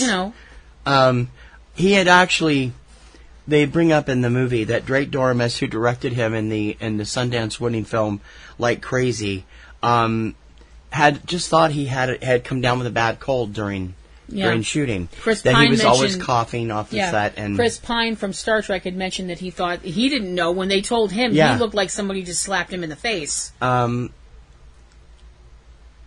It was amazing that he was able to hide such a devastating illness for so long, but he was regularly did undertake breathing exercises and stuff to keep it under control. Yep.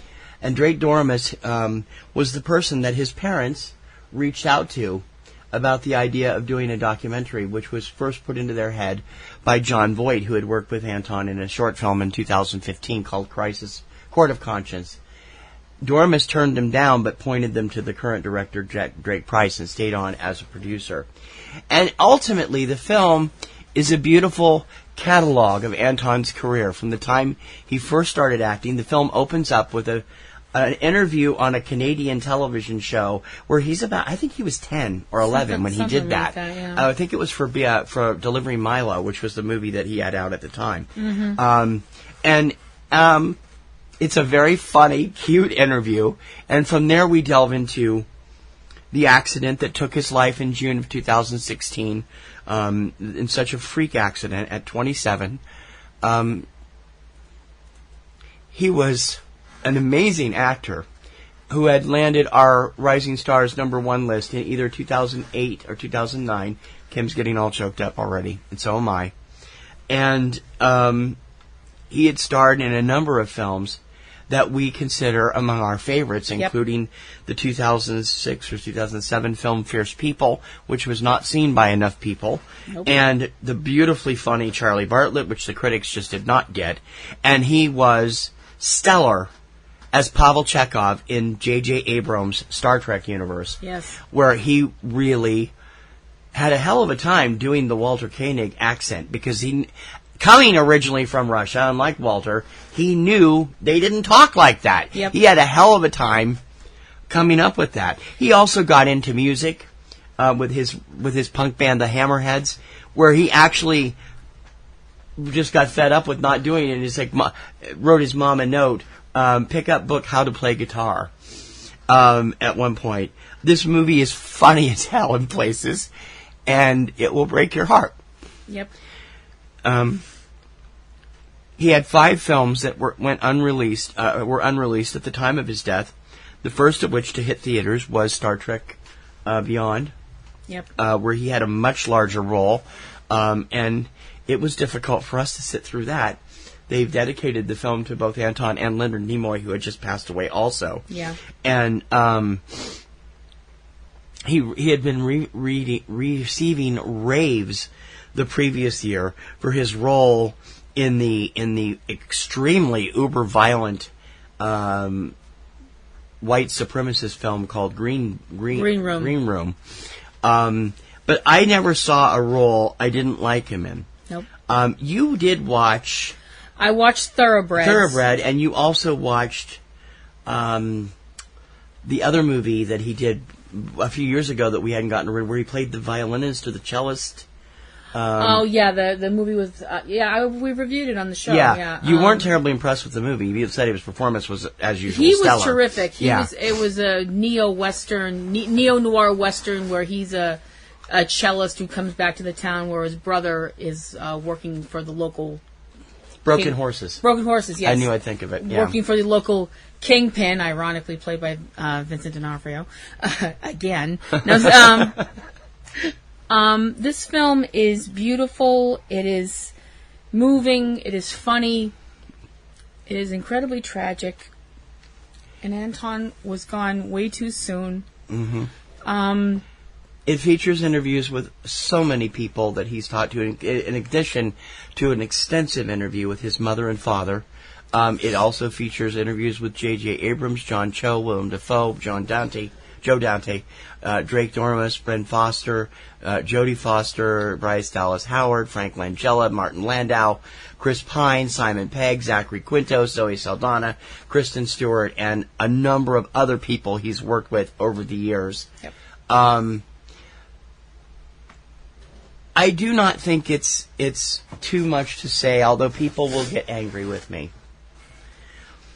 that I think Anton was, in fact, in the way that he was tragically killed and the legacy he has left behind, that he is going to be the equivalent of James Dean for the current generation. So many people have not discovered so much of his stuff, and it is so good. The man never turned out a bad performance. He was sometimes in not-so-great movies.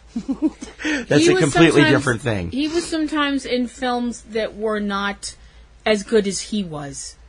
But when he was on screen, it made it worth it. His performance in Fierce People, in one particular scene, but throughout the movie, and I had never seen him before that. I was aware of who he was because of Alpha Dog.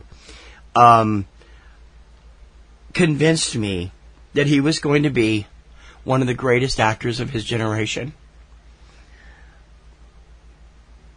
He was, and he is, and although we won't see any more performances from him, people will not forget him. No. He's just too good. Nope. Love Antosha opens everywhere in August, starting in Los Angeles and New York on August 2nd, and without a question, I think you already know, A+. A+ from me, and Anton, if you can hear this, I'm really sorry. I know I'm going to mess it up. Misachayam Pochebe, which is Russian for we miss you. So much.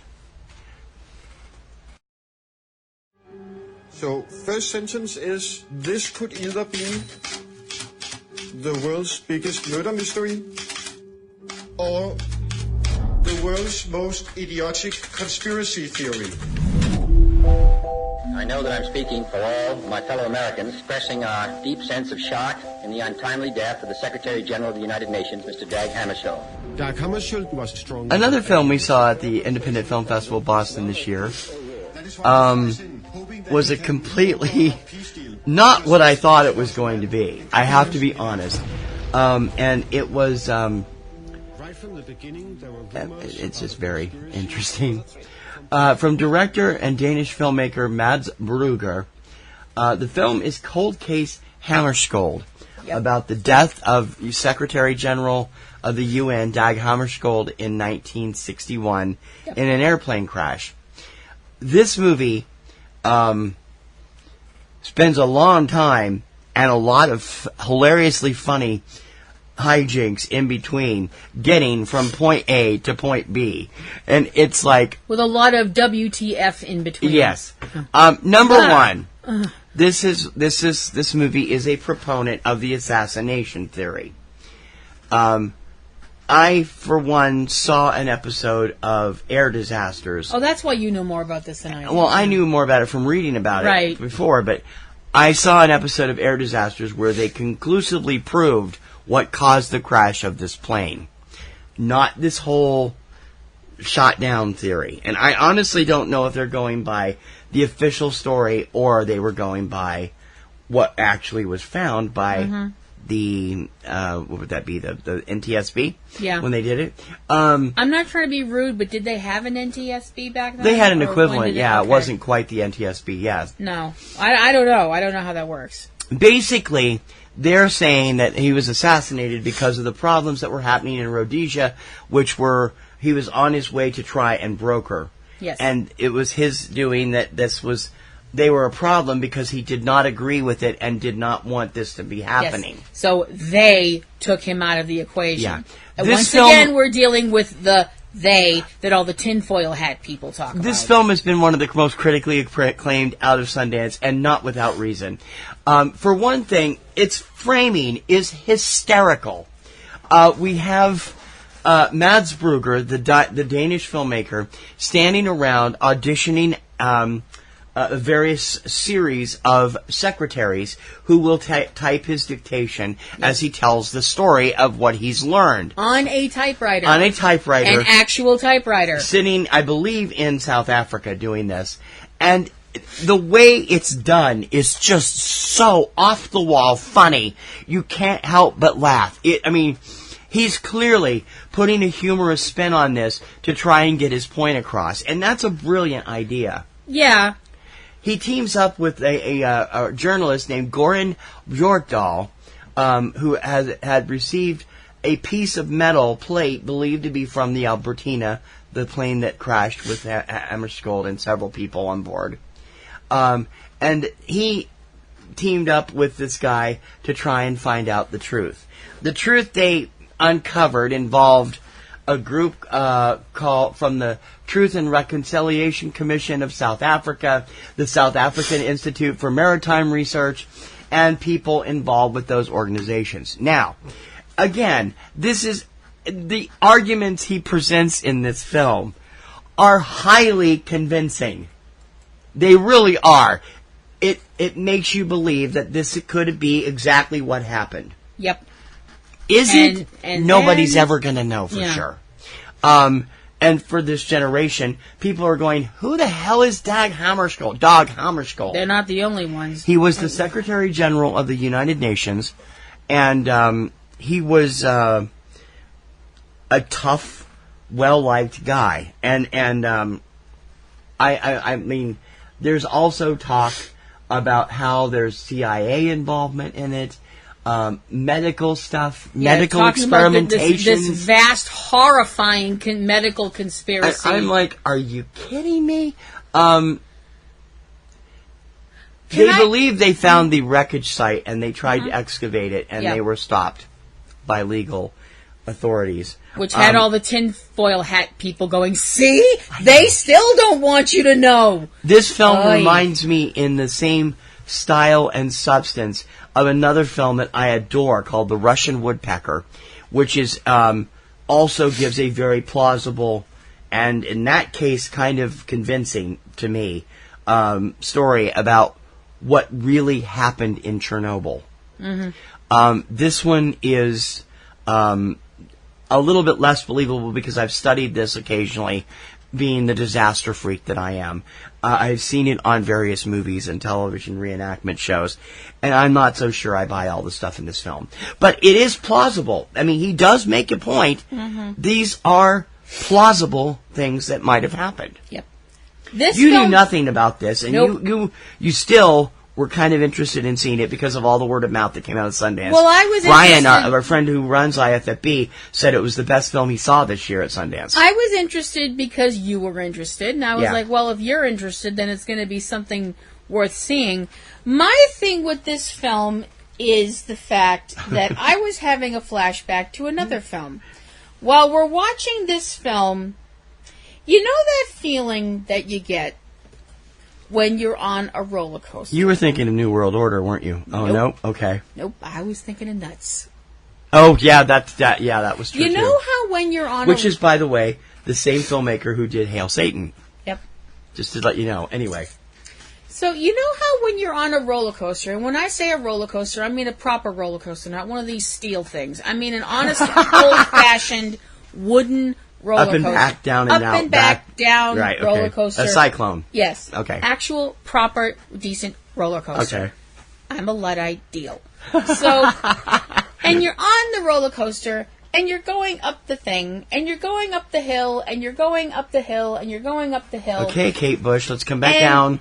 And you're hearing the click, click, click, click, click, click, click, click, click, click. Yeah. And you're at that last click, and you're staring down this big, long thing that you're about to go screaming down, yelling at the top of your lungs, going, why did I do this? Honey, sound check. Jeez, come on. This is what that movie did to me. About halfway through the movie, I'm going, oh no. Oh, not again. Oh, come on, please, not again. For a serious documentary, this movie is killingly funny in places, and it's like, wow. It definitely, but didn't you get that vibe? What? We're getting every revelation was a new hill. Every time I'm going, we're getting punked, aren't we? It seems every like it. single time. I'm like, I don't know if that's. And yet he's sincere. It's a sincere effort to try and uncover stuff. It is unlike Nuts, which actually turned out to be one big long Rickroll. It did. That's one way of putting it. Nuts is a fabulous film, by the way, from Penny Lane. Film. Please take a look at it. It is a fabulous film, but my gosh, by the end of it, you feel like, well, we were both suckered into it, yeah. By the end of that film, you're like, well, I'm an idiot. Yeah. This film it's not quite that bad, because you definitely don't feel like I just got fed a line of bull. But you definitely feel like, what did I just watch for the past, 20 minutes, hour and 20 minutes, and so on and so forth. By the end of it, I'm not sure I learned anything, which I kind of feel like is a prerequisite with a documentary. I do kind of feel like when it comes to documentaries, I need to come out of it knowing something that I didn't know before, even if it's something that I didn't want to know. Something that upset me. And you didn't come out of that knowing that there was at least one more conspiracy theory about the death of Hammerskjold. Well, I came out of it knowing who he was, so that was nice. You did. I guess I learned one thing. What are you grading this? A-. I like it. It was funny as hell. And I don't necessarily agree with the way that he presented everything. And did the guy that was representing the actor they had representing the guy from Samar, did he look like Robert Z'Dar to you, or is it just me? A little bit. Yeah. From Samurai Cop. Well, what do you think of it? His whole face got in the shot, so that's a little more than... That's true. What do you think? The late Robert Z'Dar could have done. I give it a B+. Because, I mean, it was interesting, but I was sitting there a few times going, if this whole thing turns out to be another nuts, I'm going to throw something. Yeah. Cold Case Hammerskjold opens around the country on Friday. Let me get the right date here. Friday, August 23rd. You'll want to take a look at it. It's definitely, if you're interested in the subject or if you're interested in this kind of thing in general, you will find it worth your time. Mm-hmm.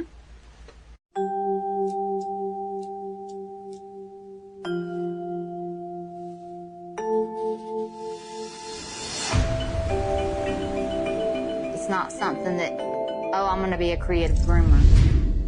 That has to be in your blood. Kobe is my creative partner.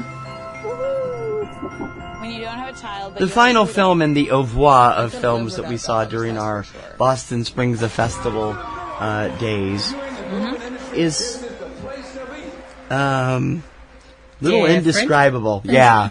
Oh no, it's very describable. Well, it is. It is the world of competitive artistic dog grooming. Yep. Which I didn't even know existed. Nope. Until we saw this film. It is out there, but I mean, truthfully, I can't say that it's not a great movie because it is. Yes. Directed by Rebecca Stern and based on a short she had done earlier, the film Well Groomed. Talk about it for me. Okay, Well Groomed is looking at the world of competitive dog grooming, which I know some people went, what the hell did she just say? Now, what I mean by... because we didn't know. Now, what I mean by... Competitive creative dog grooming. Yes, competitive creative gotta get that term dog right. grooming. What that means is that people take their dogs... and make them look like a dork. I'm sorry. Okay, that's one way to put it. I'm sorry. Let's try and put it the tactful way that both our moms wouldn't be ashamed of, okay? These are contests where people will have their dogs displayed, and the dog's fur has been cut and colored and styled and so on and so forth into different shapes. Now, what I mean by different shapes is I don't mean that somebody has just like shaved Hi Mom in the side of their dog's, flank and called it a day. Oh no. That could be the least of the worries in this film. These are things like having a dog. I'm sorry, I'm looking at the website as we do this review. One of the dogs that this one lady has entered into, and then this is all done there, except the dye part. They do that beforehand. But cutting the dog's hair. In and some stuff cases, like that, some cases they did do it there. Yes, some cases they did do it there, but not all of it. They put the finishing touches on right, there. Exactly. Wow. Sorry, he's showing me pictures and I'm trying to talk. I'm looking through the press kit as we talk. One lady had taken her dog, which is a larger breed dog. You really can't do this with a small dog, and hairless dogs would be right out, I'm assuming. Yeah. And she designed her dog so that it was an Alice in Wonderland tableau. It had Alice, it had the Mad Hatter, it had the Cheshire Cat on the dog's head, complete with googly eyes. And it was beautiful. It was completely bat guano crazy. Yeah. But it was beautiful. It was. And watching these people get together to do this whole competition was one of the funnest things I've ever seen. It was also one of the craziest things I've ever seen, and I've been to more Star Trek conventions than I've had hot dinners, so trust me, I know from crazy people all congregating in one place. This sounds like something that when you walk into it, when we walked into this film, we were thinking this is one of the dumbest things we've ever heard of. We walked out of this film going, This is one of the craziest things I've ever heard of. Not dumbest. You notice we don't Craziest and really amazingly creative. We don't think it's dumb anymore. We do think it's crazy, but we don't think it's dumb. But you know what? The vibe that was going on during this contest, and it is a contest because there's cash money. That's why it's competitive, creative dog grooming. The vibe was incredible. It's a fairly recent sport, too. It only really took off in the last decade. Yeah. The vibe was all creative and fun. The dogs were having a great time. The people were having a great time. The women seem to really enjoy competing against each other also. They're all friends. This does seem to be a predominantly female sport. Yeah, it's a sport. Do we call it a sport or a pastime? No, because you're receiving money for it. You're getting. It's a contest. All right. It's a competition. Fine. The 4 ladies involved were Adrienne, Angela, Kat, and Nicole. Are the ones that were focused on in the film, and they're all had their little interesting little story to tell, as well as their grooming. All of them are groomers in some way for a profession. Also, Yep. One of them has their own line. One of them products. has her own. She bought her dog grooming business from someone else. Now it's her business, and she's worried about how it's going to turn out and stuff like that. This is a really interesting film about really interesting people with a passion in their life that I know some people would look at and be like, "Wow," including us when we started. Everybody that was there had a really good time, and the movie was triggering all kinds of laughter because it is a funny film, and it's so weird to look at this way. This is the female version of The King of Kong, I think. Okay.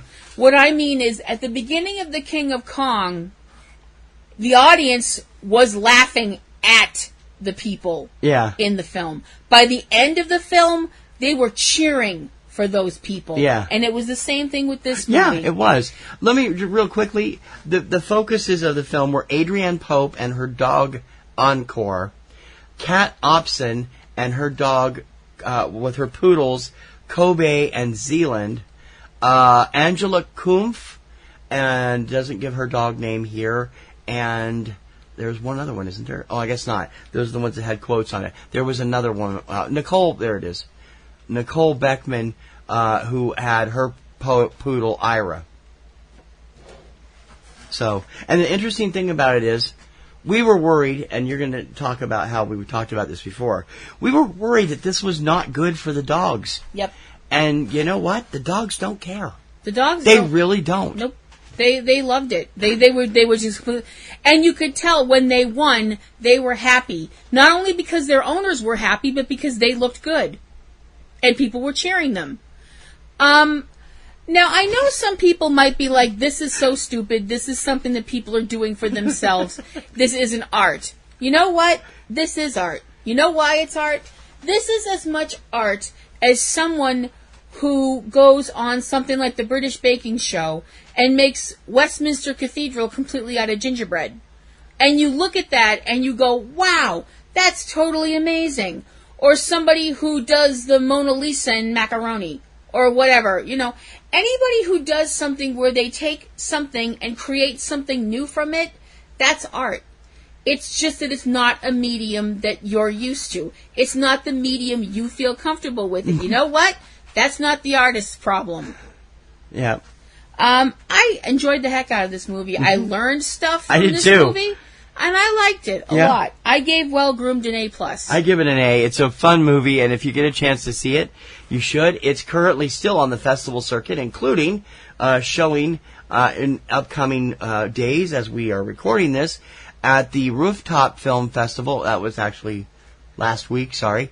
The Woods Hole Film Festival coming up this Wednesday, and the Foot Candle Film Festival in Hickory, North Carolina on September 27th, and it should be on video and home and on demand before the end of the year. And I thought Art was on the train with the octopus.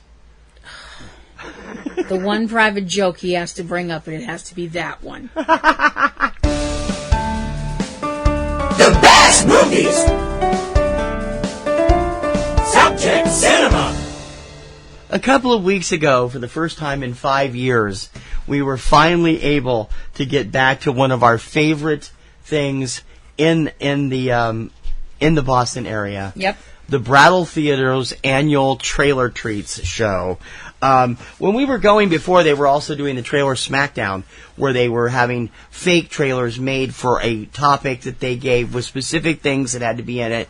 They stopped doing that a couple years ago. Mm-hmm. And Ned Hinkle and his group of crazies that run the Brattle, who make it a wonderful place to go no matter what's there, yep.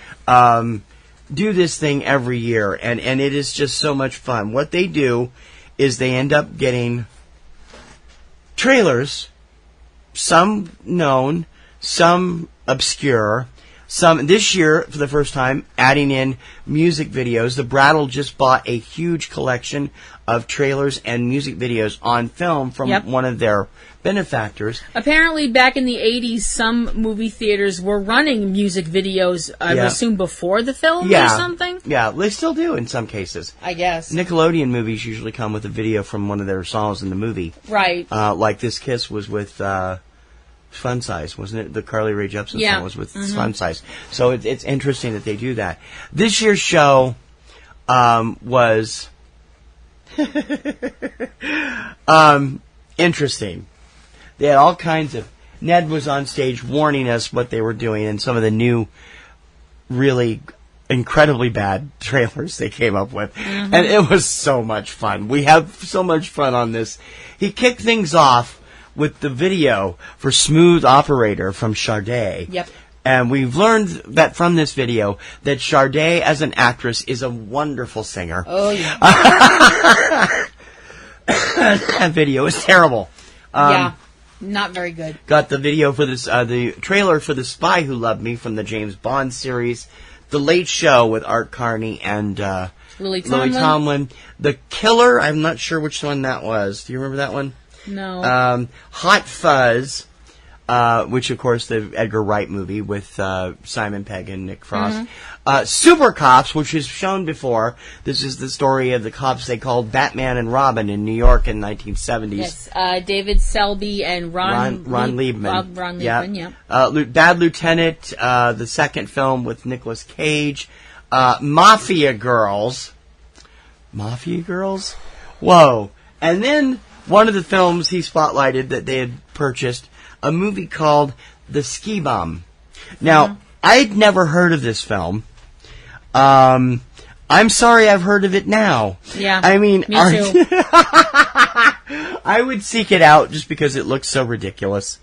Zalman King, who was a hot rising actor at the time, was the star of it. And I'm like, okay, wow.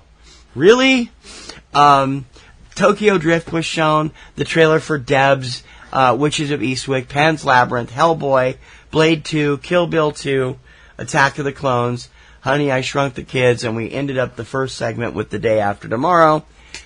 And then it was time for intermission from the trailers, which means the annual running of Bugs Bunny's classic Hillbilly Hair. Yep. Because, as Ned explained to the audience there, when they started Trailer Treats, it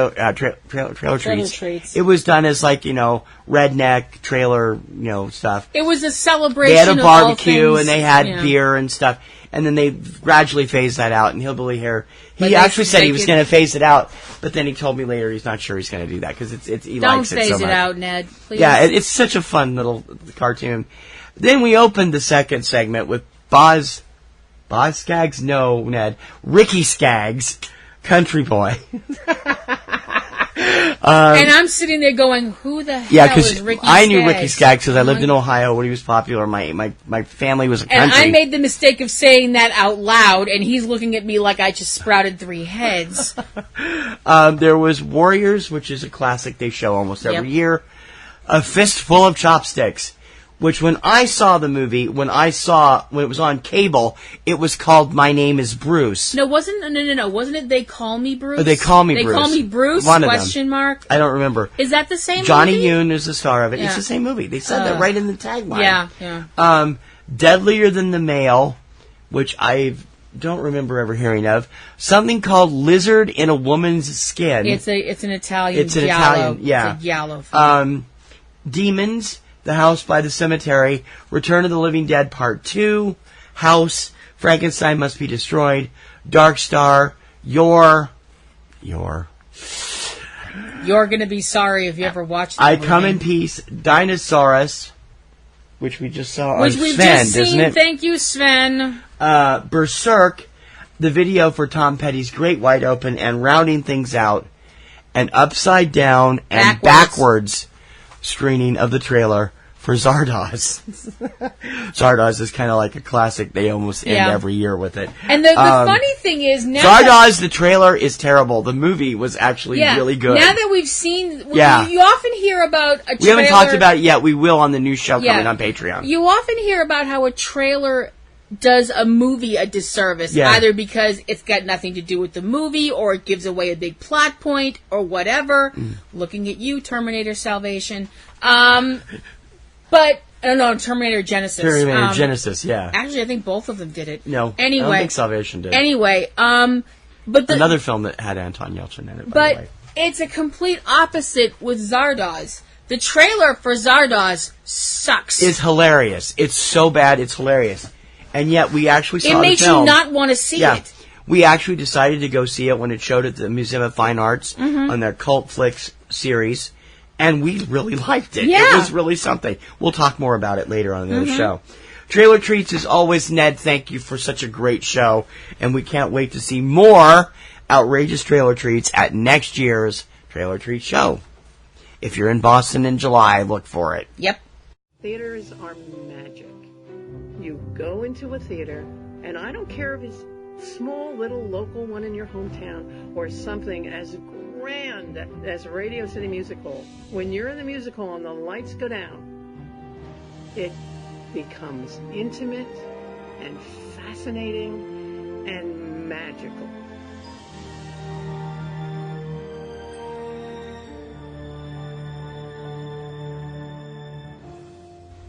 Longtime Subject Cinema fans will remember that a few years ago we reviewed a great film called Going Attractions, the definitive story of the American drive-in.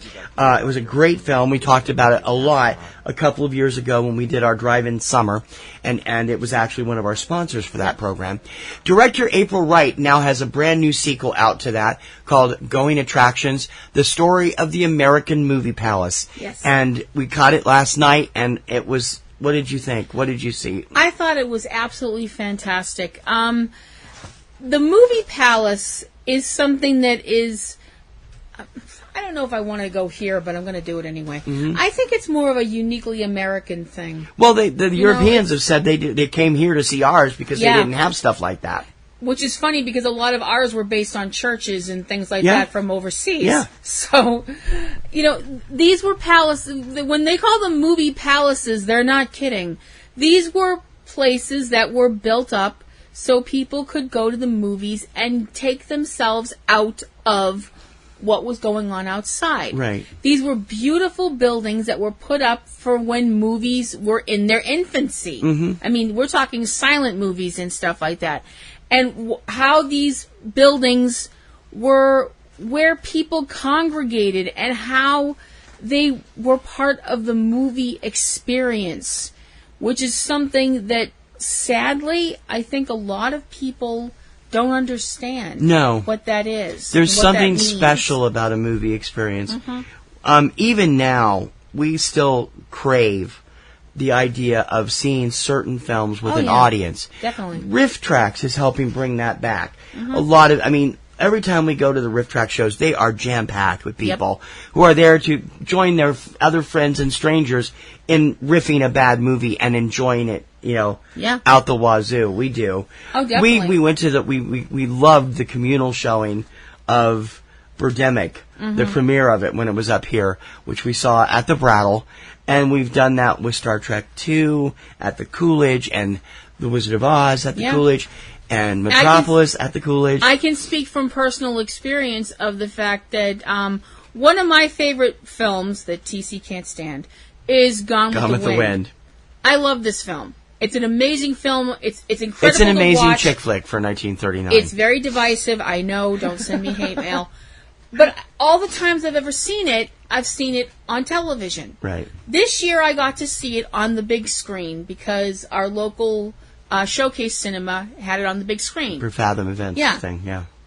What a difference. Oh, yeah. I mean, it's crazy the amount of difference and just... She couldn't stop raving about it when she got home, how wonderful it looked on the big screen. And how really... and this is also a me thing, because I'm nosy like that. I do tend to kind of look around the theater and just kind of be like, to myself, nobody else, there's a lot of people of this age group. Oh, there's a lot of, women, or there's a lot of men, or there's, stuff like that. It's a perfect example. There was like 90% women at this movie. It's like what we do every year. Mm-hmm. We can watch it as much as we want on our home video, on our DVD, or when it runs on Turner Classic Movies. But there is nothing like seeing Casablanca with an audience. Absolutely. Casablanca is fantastic.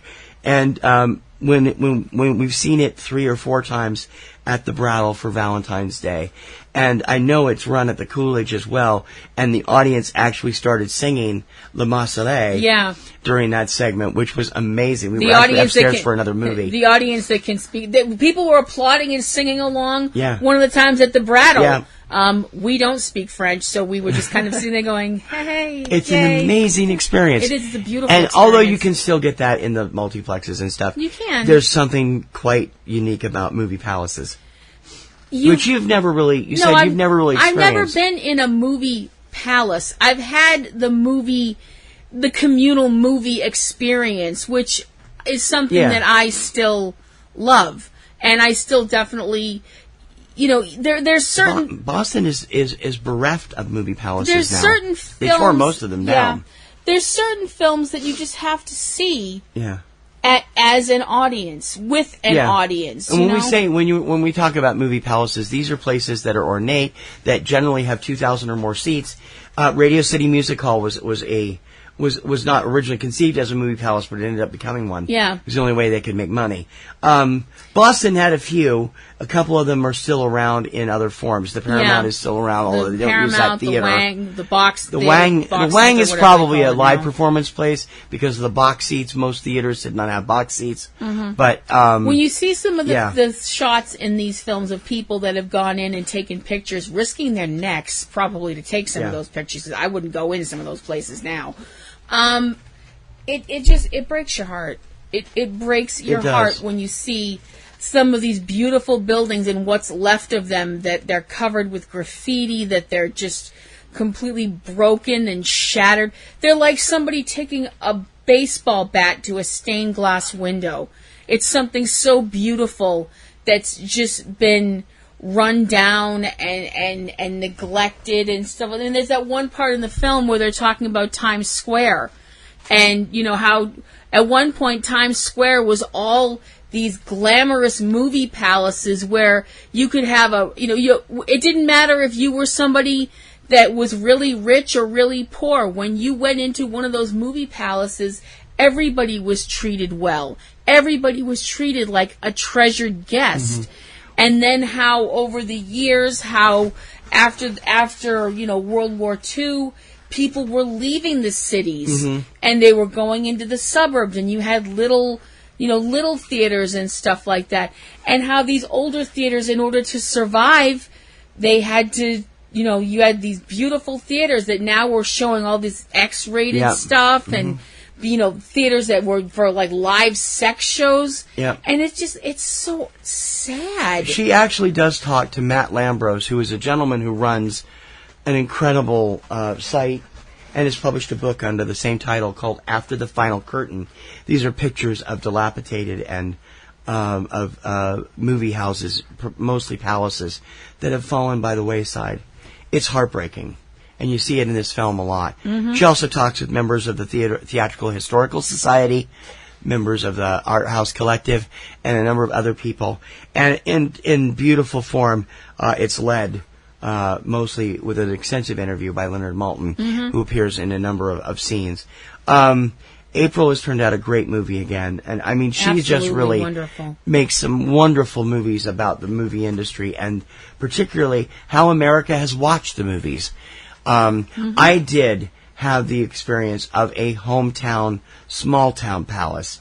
when I was growing up. My local theater was the Midland Theater in downtown Newark, Ohio. It wasn't a movie palace by modern standards or by the giant standards, but it was by the residential theater standards. Mm-hmm. It was huge. It had a stage. They showed most movies there. It was stadium seating, and it was fantastic. It shut down for many, many years before finally being renovated and reopened in 2009, and is now showing mostly live performances. But it was a great place to see a movie. I saw most of the Disney films of the 70s in that theater.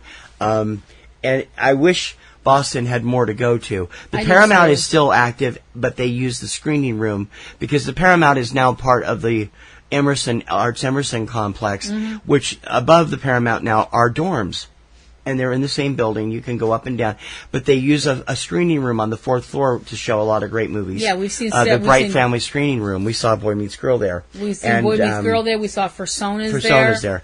And it's a great place. But the main theater doesn't get used much. I think the Opera House was actually a movie palace at one time, too. But there's a lot of great history in everybody's big towns. And take a look at this film to see what America has lost as more and more movie palaces disappear. Going Attractions has its world premiere at the Flickers Rhode Island International Film Festival in early August. Watch for details on eCinema 1 and eCinema Boston as to where it will play, where you can get tickets, and when to watch for it as it comes out nationally and onto video and on demand. Thank you, April, for another great film.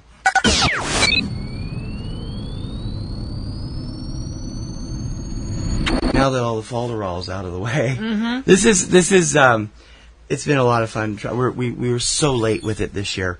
Should have been up in late May, and we tried to get it up in early June, a couple weeks late, and didn't make it then either. It's odd that this is our first installment of Subject Cinema in a number of weeks. Yeah. And it's also the last one for a number of weeks. We've decided over the last few weeks, as we've been sick and trying to recover from this, that we really need to sit back and take a look at what we're doing and how we formulate this show. So Subject Cinema is taking the month of August off and will return on Monday, Labor Day, with the 15th annual eCinema 1 Subject Cinema Rising Stars Honors. Yep. As we will be honoring more young performers as they climb. We also have, we will not be disappearing though. You will continue to hear 3 Minute Weekend and Tuesday Digidex.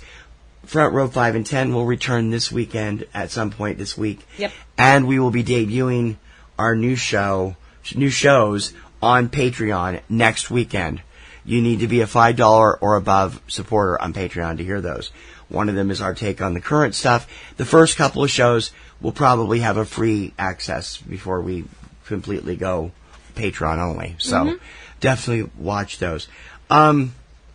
We've just been sitting around and it's been talking about what we're doing. And so we think we're going to step back and go back to our original format, which started way back in 2006. Yep. Wow. Holy cow. We are now in our 14th year of shows. And that is, we're going to find a great topic to talk about every week. A movie topic. And bring you some segments in different movies and stuff. We may throw a review in here and there. And, of course, we'll have a plug segment where you can find out what we're up to. Yep. But that's and we might bring back some cool stuff like our Bonehead of the Week. Or different formats. They're going to be on a different format or different show or something. And you never know. But I do have plans for the fall. Catastrophe Vortex will return also in October. I've already started working on those. It's going to be a little bit different than what I've done before. I've started preliminary research on a new show that we hope to premiere in October or November that will be centered on our Rising Stars lists over the years. And a number of other things that we have in the works, including, hopefully, if we have time, our third dramatic presentation. Yes. I will also be back in October with my upcoming season of Platinum Rose's Garden, my Supernatural podcast. What are you going to do with Supernatural ending? What's going to happen to Platinum Rose's Garden? Is it going to keep going? I don't know yet. Okay, you might change and just do a different show. I might change and do a complete, do a different format, talk about other stuff. Okay. I don't know.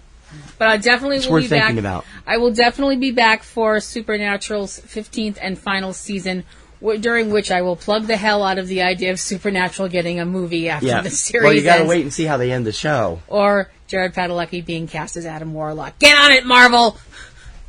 Yeah, I think that's going to work too. I would like to see that. If you haven't noticed, we debuted a brand new eCinema One website a few weeks ago. It is more user-friendly, more responsive, with lots more stuff than we used to have. And I'm continuing to build up stuff. We're going to be we've reactivated Save Our Screens recently, and we'll be bringing up more on that.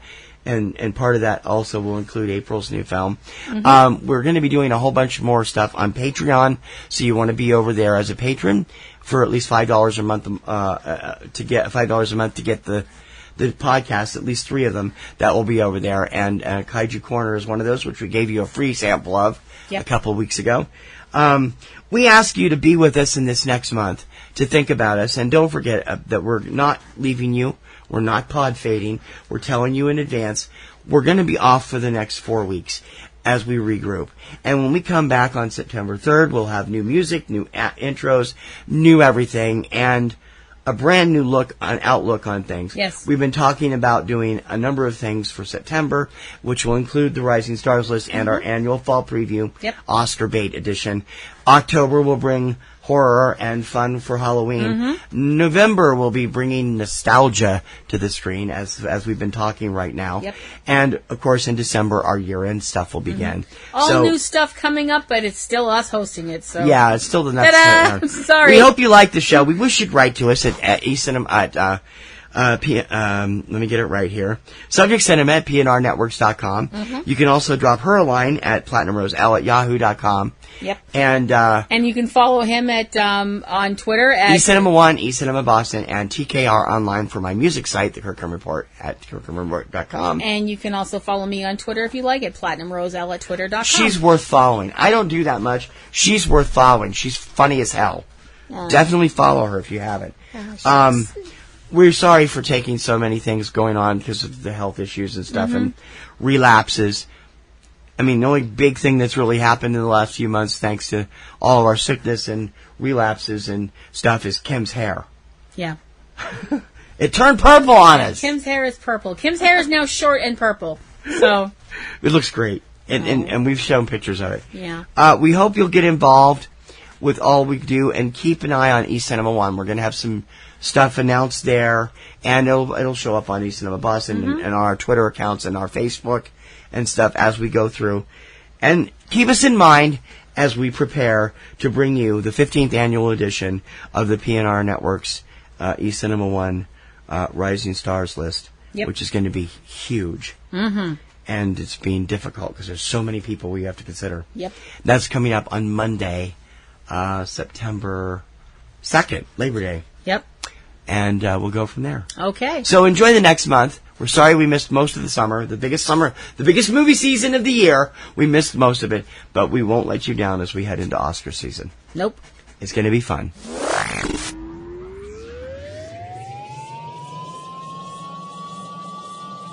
And on that note, for Subject Cinema, I'm T.C. Kirkham. I'm Kim Brown. May your popcorn always be butter. And may your roses always be in bloom. We'll see you in September.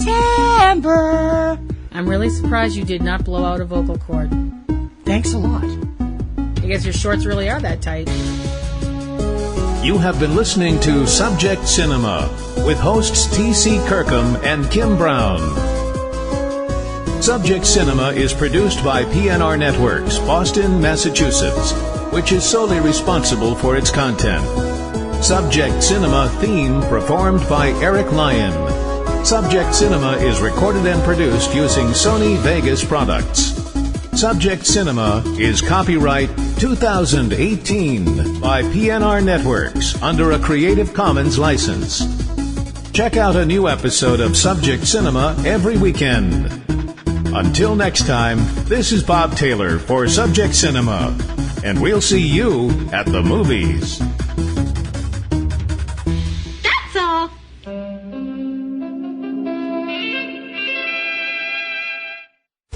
podcasting's choice. From coast to coast, continent to continent, right here 24/7.